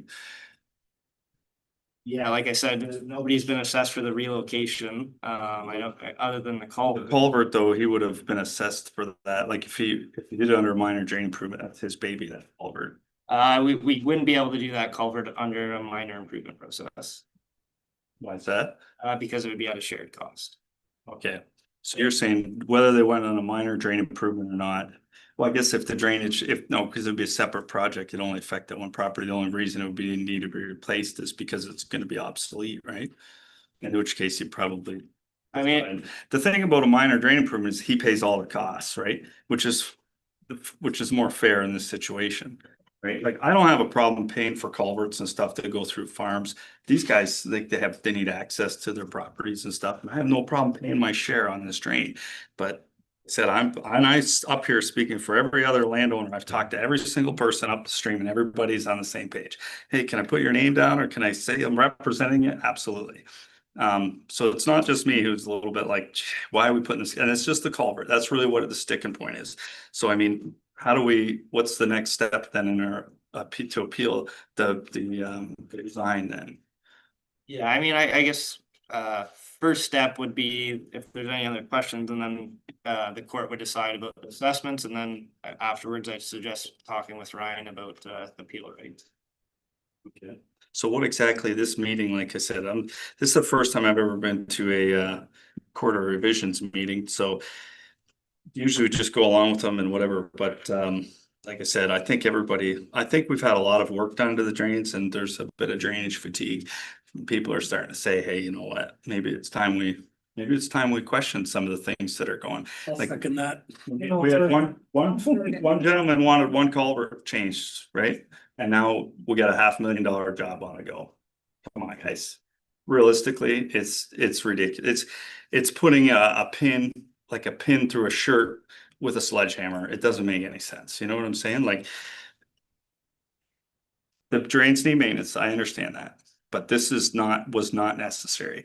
And I did look at the culverts. The only culvert that's actually gonna get changed in diameter, I think, is 11 that I've noticed on the drawings from the original report that Ryan gave me. So anyway, But what exactly is this meeting about? Like, what are we supposed to, what is our, what's the step or process or what paperwork do we have to fill out to? This meeting is strictly to do with assessments. That's the only decisions that the court can make right now. So as in, and what specific thing? So if we say, okay, so if everybody's saying, I just don't understand the mechanics of it, right? So everybody's gonna say, okay, you know, nobody wants this culvert here. So you say, oh, the landowner's entitled to the culvert, right? That's what you're gonna, is that what you're? The court can't change whether that culvert's there or not. But they can change The the way it's assessed, yeah. of how it's assessed. Okay, and what? Like, What's the court look like? Is that the question? well, yeah, how's the process work here? So there's 5 members of council on the court. Yeah. And then we hear the appeals and the questions and so on. And then we go deliberate. And make a decision. We come back and present that decision. Okay, so basically, what I'm saying is, and I'm speaking for, I had these guys written down here. I talked to Verhoeven's and Campbell's, so both Verhoeven's, Campbell's, Quinzic, Jim Elner. Actually, there's one other lady I never got to talk to, is Lynn. Lynn Kearns, but I'm sure if I spoke with her, she would be on our side also. That's always a challenging dynamic. I have no doubt that you've talked to them, and I have no doubt that they agree with you. Yeah. But unless they've been part of the whole process, it's hard to give a lot of credence to them. Like, it'd be great if they were here. I mean, that would be the best. And they're busy too. Everybody's busy. But they could zoom in online. They can participate that way. They could talk at any time with Ryan. He's available 24/7. Earlier the better. And they could talk to me. I don't have a lot to add, but I could certainly help. And Josh is always available to. So I appreciate it, but It takes a bit of running around, and I did talk to all these people, and everybody is, and another thing was about the assessments, and like, I feel like the watershed's not exactly accurate either, but I'm not gonna get into that because I don't wanna have somebody charge more money or less money. And another thing was, why was I assessed, $320 or something? It was $320 because the engineering was incorrect. Why do I have to pay that, but Andy and Helen don't? So Andy and Helen do have to pay it as well. It's in here that they had. So it wasn't in the report. When I sent out the revised schedule for the court revisions consideration, it included in that document, the letter at the front said that there would be an assessment of $320 to the property. Okay, and then I have a special benefit as well on a portion of land. What's the special, usually special benefits, like if there's something happening on your farm, you know, surface water or something, what's the special benefit? Yeah, so it's not, it's a regular benefit assessment, and that's for the updating of the schedule of maintenance for the tile drain. So it was in the recommendation, so if you reach out to Jess, she can provide that for you. What that $154 is. Yeah, so it's for updating the schedule of maintenance for the tile drain. Yep, so that's pretty much it, I guess. The other stuff is not, it's all to do with design, not assessment, so. thanks, Chris. Like I said, I don't know what I understand where guys are upset about this, because basically it should have just been a maintenance, like you can replace culverts on maintenance, you can clean ditches out on maintenance. We don't need to do a whole new report every time we need to do a little bit of maintenance on a drain, right? So people are starting to get a little bit cheesed off about it, and I get it, right? And then to throw in like a drain, like moving a drain at the same time. So, you know, and we are paying for it, right? You say, oh, well, you're not paying anything. Well, we are paying the majority of the construction maintenance or the construction management costs would be allocated to that section. Like, nobody needs to go and babysit these guys for 3 days to put a culvert in or anything like that. The contractors will know what their job is, right? I mean, I'm sure you're going to make a site visit and that kind of thing, but anyways, it just seems like we're going a little overboard on these drains all the time, and it's I know you're gonna say, oh, it's not necessary, but like that's because, like, if you just do it under maintenance, then Robin doesn't get paid, and you know, the whole thing, there's less money being spent. I get it, Like, I understand the system, but at the end of the day, like, we should maybe just do things smaller, like, let's do some maintenance, let's change a culvert under maintenance, let's clean this ditch out, like it always used to be. You know, if somebody wants to reallocate or remove a drain or reroute its drain, that's fine, he's got the right to do that, I got no problem with it, but and even if we have to pay a portion, if it makes sense on the maintenance side of things, but now we're gonna have higher maintenance costs than we already had. And this one's been cleaned out probably twice in the last 20 years. And I mean, I can hardly think, most drains, like up until the last 10 years, hadn't been cleaned out in my lifetime, you know what I mean? So, you know, it's already been, you know, and as to Barb's point, you know, she's getting like a non-agricultural, they're gonna get hit and so the bigger assessment and stuff like that. And I understand, like, a big part of that portion again is that stupid culvert, which isn't hardly ever gonna get used, right? And I kind of feel like it's one of those put in, wow, well, if it's paid for, so we might as well let somebody else pay for it, right? But if it was on a minor, if it was under a minor improvement, then that would have been a separate job. And then it would have got assessed to him instead of assessed to everybody on the drain. So anyway. Is there any other questions from any landowners there? Any other comments? There is, but I'm afraid my comments may cost Appreciate. stream more money, so. Appreciate you. If I make the On that. comment, I would really like to retract it, if it's gonna cost others money. How about from the court? Any questions? Sorry? Mr. Councillor Moulton. I just have a clarification question, because I haven't been here very long, so I don't know the historical practices, but the comment about the practice in the area, excuse me, is one culvert per drain rather than one culvert for property access.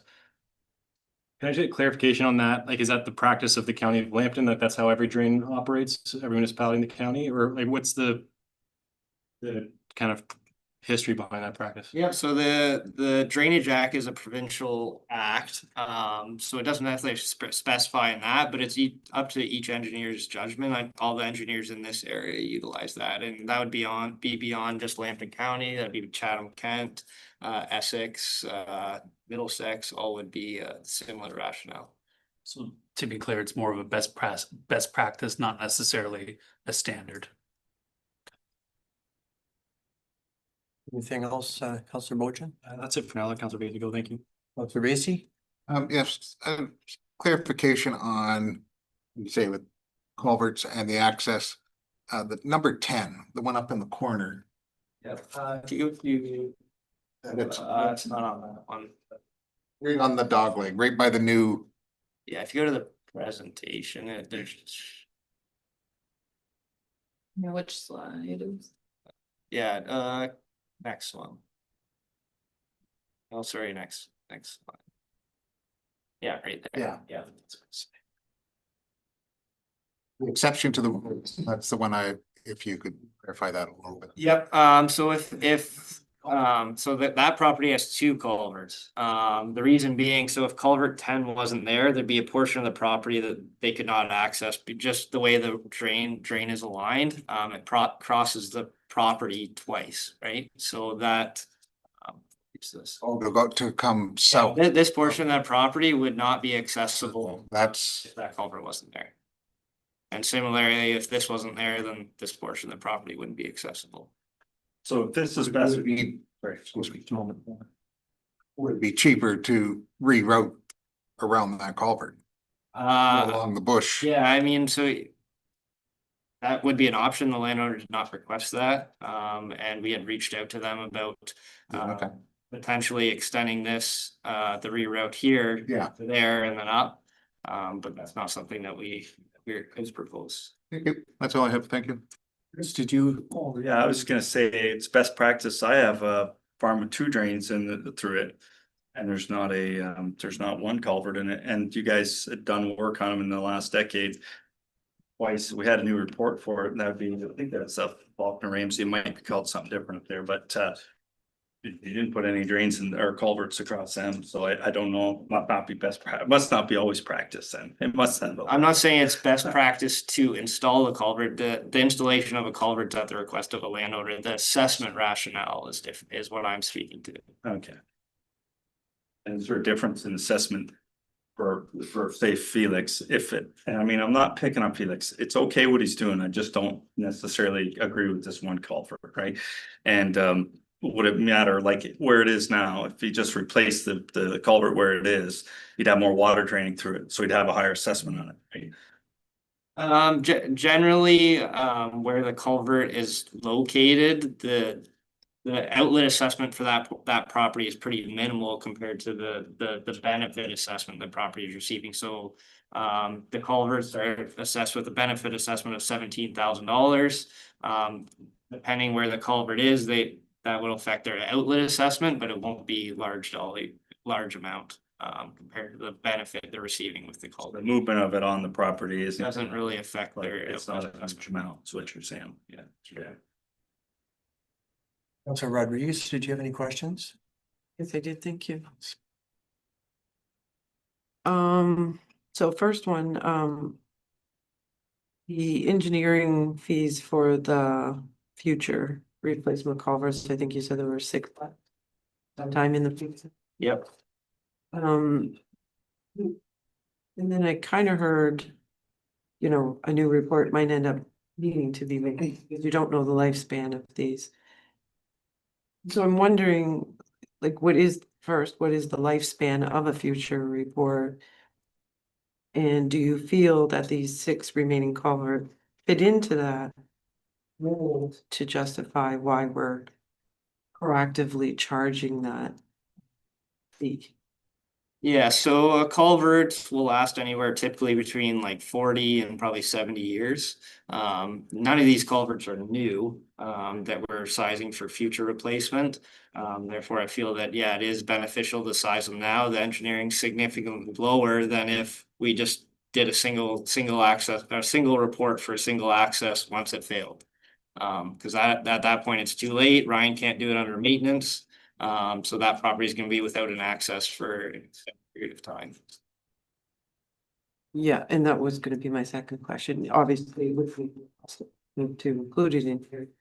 But how effective is that cost if it's another 20, 40 years and we collected money for something that has to be redone? That's kind of where my question was, is what's your lifespan on that future need?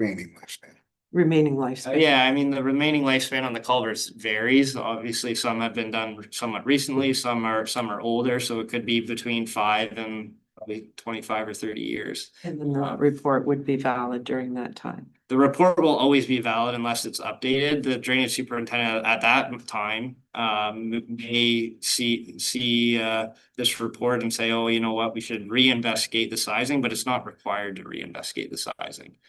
This report will be valid until there's a bylaw that changes it. My next question.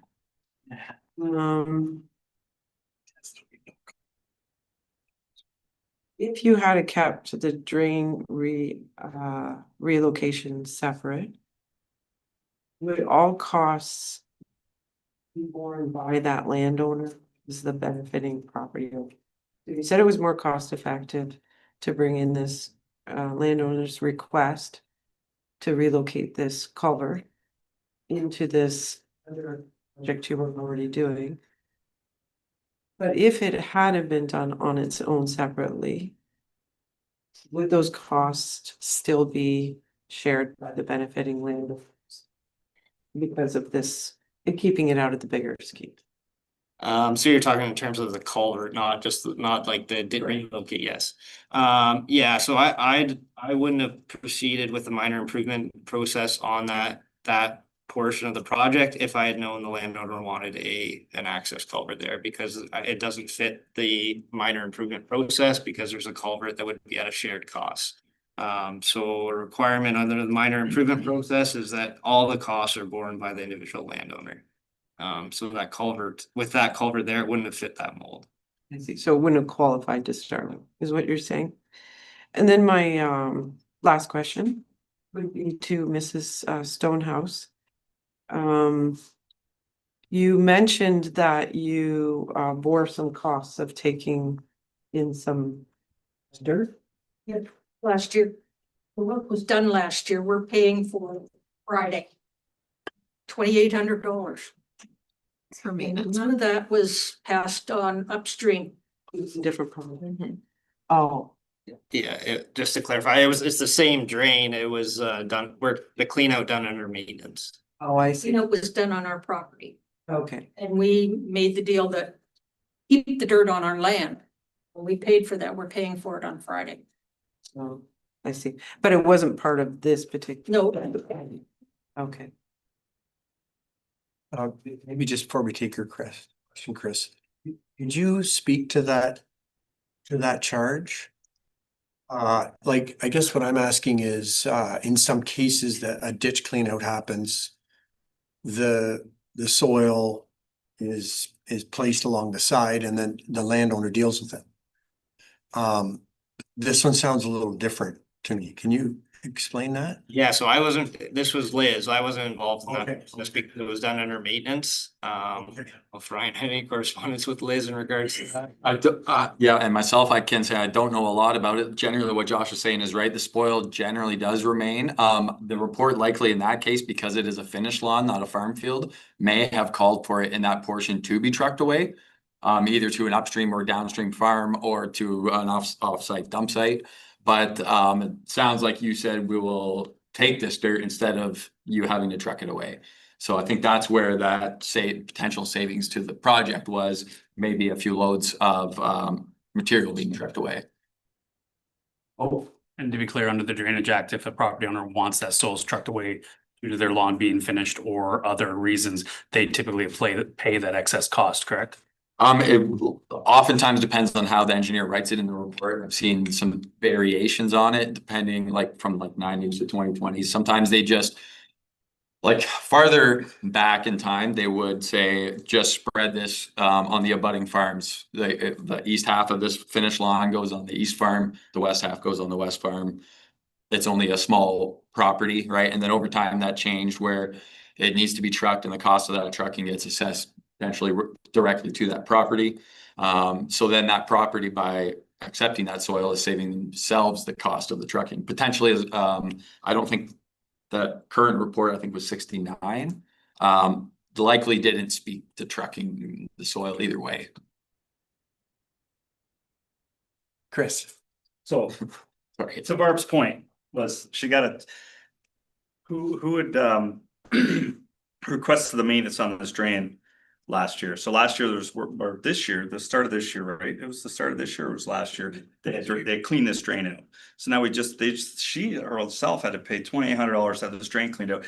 Then the landowner comes back and says, so if this drain was in as bad a shape as it was, like, why didn't we re-engineer it then? Like, do you know what I'm saying? Why didn't we redo the whole drain like we're doing now? If it was so bad, that they should have told Felix when he had requested the drain be cleaned out for the second time in 20 years, say, you know what, maybe we should redo the whole thing, right? You know what I'm saying? It doesn't make sense. It doesn't add up. So that's what, and so she's saying, so now she's gonna get dinged again, and everybody upstream is, right? The landowner should have been told, no, this is a minor drain improvement and we'll proceed in that fashion.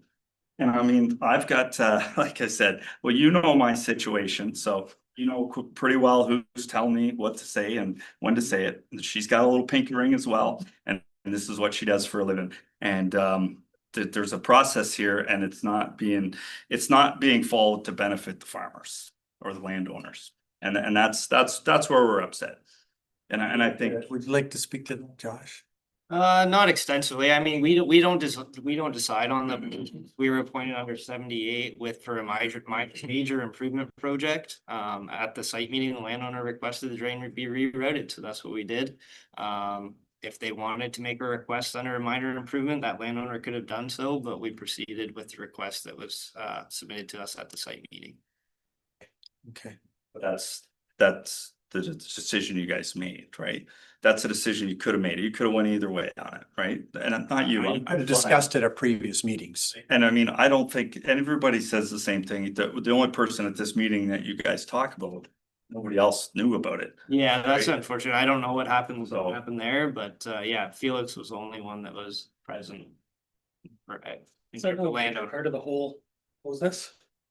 Yeah, it is. Yeah, and it's, maybe if I can add to that, all I have as a record is the letter that was sent and the list of addresses it was sent to, and it was sent, like, Going by that record, it was sent to all those properties, the invite to the onsite meeting, so. Would you guys Did you get like, the letter? please review that? It might need updating because everybody said they didn't get notice. Yeah, it would be the same note, information that you guys got to send the reports. I'm not sure why you didn't get the notice originally, but Everybody got the report. Nobody got the site meeting. Well, I find that odd because one property did get it, and I don't- yeah, it's curious, and maybe it was a postal issue. I'm not couldn't sure. really speak to Just- that. Can you guys please look into that? I think I'm just gonna take a question from Counselor Bojan. Yes, sorry, I'll try to keep it quick. I'm still wrapping my head around this one culvert. I think it's 11. The one that's cost share because you're allowed one per drain. So can I just clarify? If that drain, or if that culvert didn't exist, that property owner would still have access to all parts of their property. yeah, that's correct. Just like those other properties, I think it was one slide back. Not the workable land. It will cut off workable land. On my brother's Yeah. place, that's actually cut into 2 fields. These guys. 11. Yeah, sorry, 11, not 10. Yeah. Yeah. So similar to culvert number 1 and 8 as well, they have access from the roadways to all portions of their property. But those landowners have requested that culverts get replaced. On number 8, that's actually 2 different fields. You would actually have to cross through one field to get to another field. Yeah, so I mean, we look at it as it's one single prop. I look at it as 2 fields. So to go back to 11 though. It's a culvert that's being paid for cost share. But the property owner wants it there, but doesn't necessarily need it. The property requested it there. They don't need it for access. They can access the whole property without that culvert there, just like culvert 1 and 8. They're entitled to an additional cross. Yeah, I mean, a property can have as many accesses across the drain they want. Who's paying for it is a different question. Yes, Chris. If I wanted a culvert across the drain and I didn't need it, that would be a minor drain improvement. And that would be me paying for the whole thing, right? No, an access culvert on a drain for. So say I already had a access, right? But then I wanted another one, right? Then I would be paying for 100% of the cost. That could be done through a minor improvement. And I did like how you said about the report, right? So now we're doing a major report here. And he said, oh yeah, well, 40 years from now, we can replace the culverts on the report we're doing, just like we can do it today on the 1969 report. I don't think Right? there's enough specifications to So replace them. the only thing that's changing on the size of these culverts is the length of them. So maybe in 40 years, we'll be 60-foot culverts instead of 30-foot culverts. You know what I mean? It's the same thing. They're the same diameter, it's the same amount of water. The watershed hasn't changed. It's the same amount of water flowing through them. The only one that's changing size is 11. Right? So I'm just sorry. The actual engineering report doesn't specify or doesn't have to specify the size of the culvert. It says it has to be maintained to what already was built. So if we replace a culvert, we have to replace it with the exact same size. No, it has to be replaced with the size that's in the report. It doesn't have to be named in it. The Drainage Act says that it has to be maintained to the size that it was already built. Original construction of the drain. Yeah, so the culverts could have been replaced. And the previous reports contained specifications for the culverts, but they didn't contain fair way of assessing out those culverts. And that's why they've been included in this new report. And their sizing verified, the lengths updated, and most importantly, the assessments for how they're going to be maintained or replaced in the future. So all that engineering was billed under the schedule of maintenance? Nope, schedule of assessment. All work paid for as part of this project is under the schedule of assessment. The schedule of maintenance is a schedule for assessing out any maintenance costs in terms of the open channel or the tile drain. Culverts are assessed differently, but. Might have another question from council. Thank you, Mr. Chair. I think Councillor Bojan asked most of the questions I had, but I do have a question. Could you, for the uninformed, Could you explain what a move off is? Yep, yeah, maybe go to. Yeah, a couple slides, or I can do. Okay, so this is the current location of the banister drain on the Weber property. So basically what the landowners requested is that the drain get moved to this location in blue. And this whole location get filled in. Basically just moving it. That's what a move off is. Yep, I have nothing else, Mr. Chair. Okay, thank you. Well, we've been, yep, I'll get your question there. Absolutely, please. Well, I think this could be summed up. I didn't see anyone here for the consideration meeting. It sounds like a lot of people didn't get the opportunity to attend the on-site meeting, so we will definitely confirm that notices were sent out. Because this has been mostly a design discussion, and design is really unraveled at those meetings. And that's where during the on-site meeting, you would work with Josh to express your opinions and find alternative ways to lessen the cost or add your own projects that you want to see. And then the consideration meeting, if you can get what you wanted out of the on-site meeting, that's where you could have lobbied council to send it back to the engineer to make changes. So we'll definitely follow up on that because the vast majority of what your concerns seem to be is design. So we'll look into that. At this stage, I don't think there's much council can do about the design. They've already endorsed it. There is appeal processes after that fact that Josh and Orion can speak to, and we'll want to talk to them. Well, council can't do much with the design at this stage. So council can, however, take your requests as in reducing your assessment today, where you felt that was inappropriate and allocate it to other properties. So that's the deliberation that council will be doing, is they will be taking your requests for reduction in cost and deliberating if it makes sense leaving that with you or allocating it to a different property owner in the watershed. Yes, one final question. Thank you. Oh, there's more than one, John. I promised, but I broke it. First of all, last year when we had that work done on the drain in front of our property, we did not request that that drain be cleaned out. What we did request was, if you're gonna truck the dirt away, leave it with us. We paid for that, no problem. We don't have a problem with that. We have a problem with the $5,800 that I'm getting nailed this year for this. Now, the question I have is, if this drain or this culvert is being moved and it's giving an access point to the landowner, I don't know how much land he has between where the drain is now and Blue Heron Road. But he accesses that land at the corner of Blue Heron and Fisher all the time. That's where they bring their crap wagons in to dump on the land. Somebody dumped someone Fisher Line tonight, it better be buried. My question is then, why is he given another access point when he already has access to that land somewhere else? And he's moving it over, he's going through the bush. Is he clear cutting some of that bush? Yes. He is? How much? How many acres? I don't know the acres, I can give you the working area that we're clearing.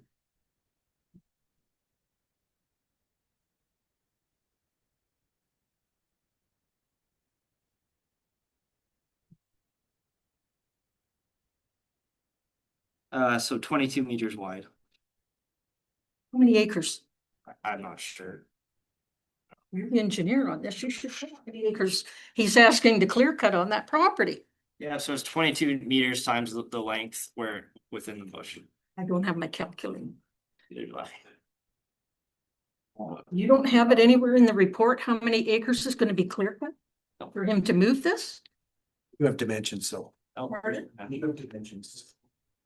This tells the same story, just a different. My understanding with the county of Lambton is when you clear a woodlot, don't you have to get a permit to do that? Yep. And you specify how many acres are gonna be clear cut? Yeah, we've been in correspondence with the county in regards to. Does he have to plant somewhere else, all the trees that he's removing? Is that not part of the requirement that if you clear cut from the land that you have to plant somewhere else? There has been no requirement from the county for that yet, so. Yeah. That's really not part of our meeting tonight. I appreciate you wanting to discuss that. You talk them later about that, but for tonight, we're just wanting to deal with the assessment.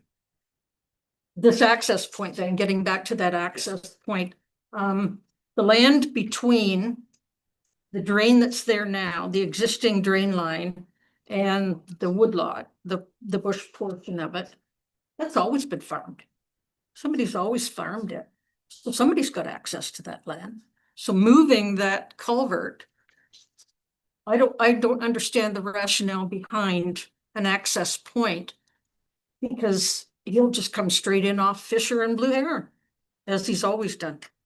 Anyway, I'll sit down. Quick response, Josh?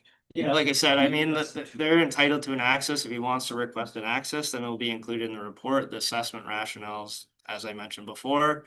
I just do want to note again, if the access, if the drain was not rerouted, the existing access culvert is here, it would have had to get replaced. So the assessments would have been the same if it was not rerouted, because we'd be replacing that culvert. So the assessment to all upstream properties would be the same. Okay, we'll hold the questions there. The court, we're gonna leave and deliberate. We'll be back. And we have reached a decision.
Again, thank you for your appeals, questions, and comments.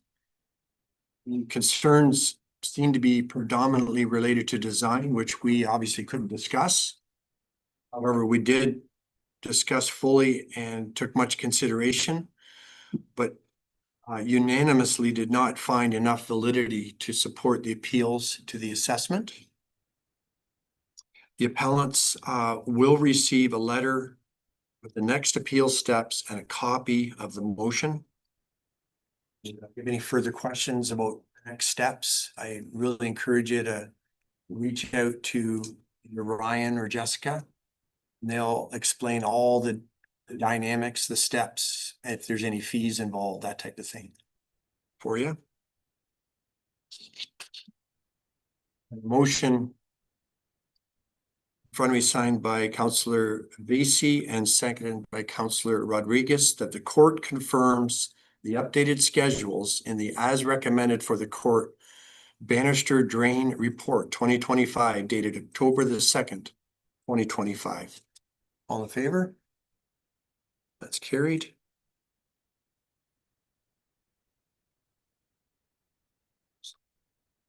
My duty to read each appeal and the decision on each appeal. This is moved by Councillor Bojan and seconded by Councillor Vasey. Decision of the Court of Revision.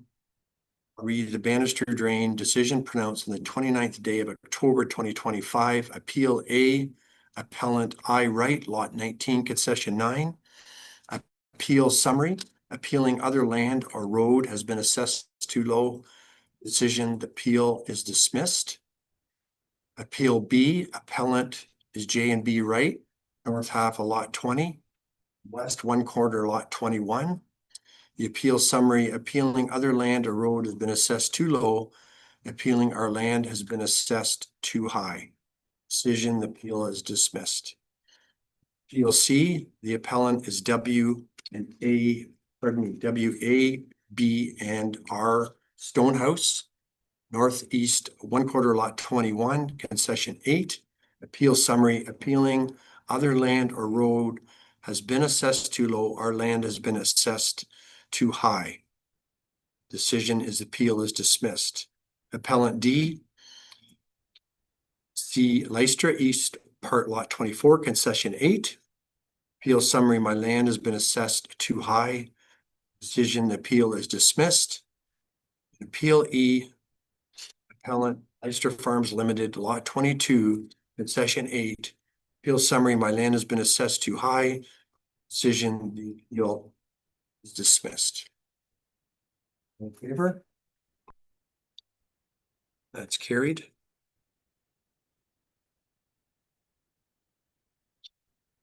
Last motion is moved by Councillor Rodriguez, seconded by Councillor, Mayor Atkinson, that the Court of Revision meeting for the Bannister Drain be adjourned. All in favor? That's carried.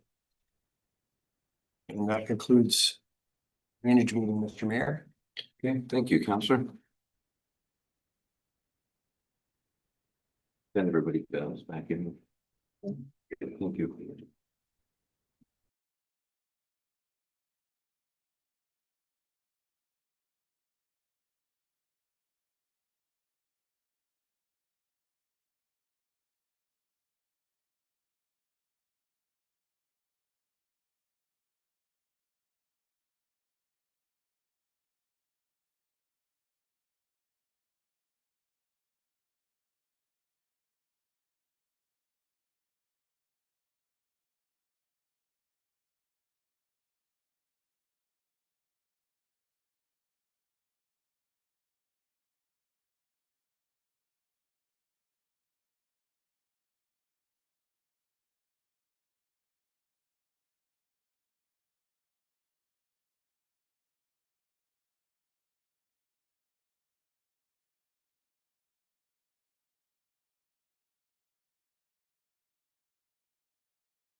There you are.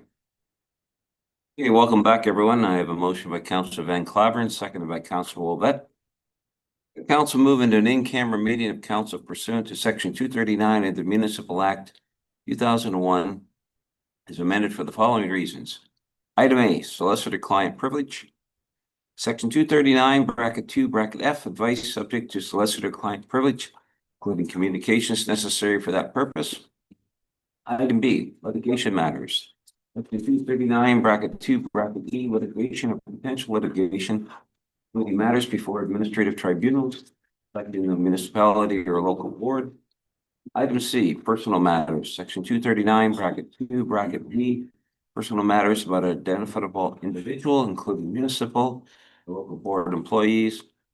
Item D, litigation matters, section 239, bracket 2, bracket E, litigation or potential litigation, including matters before administrative tribunals, affecting the municipality or the local board. All those in favor? That is carried.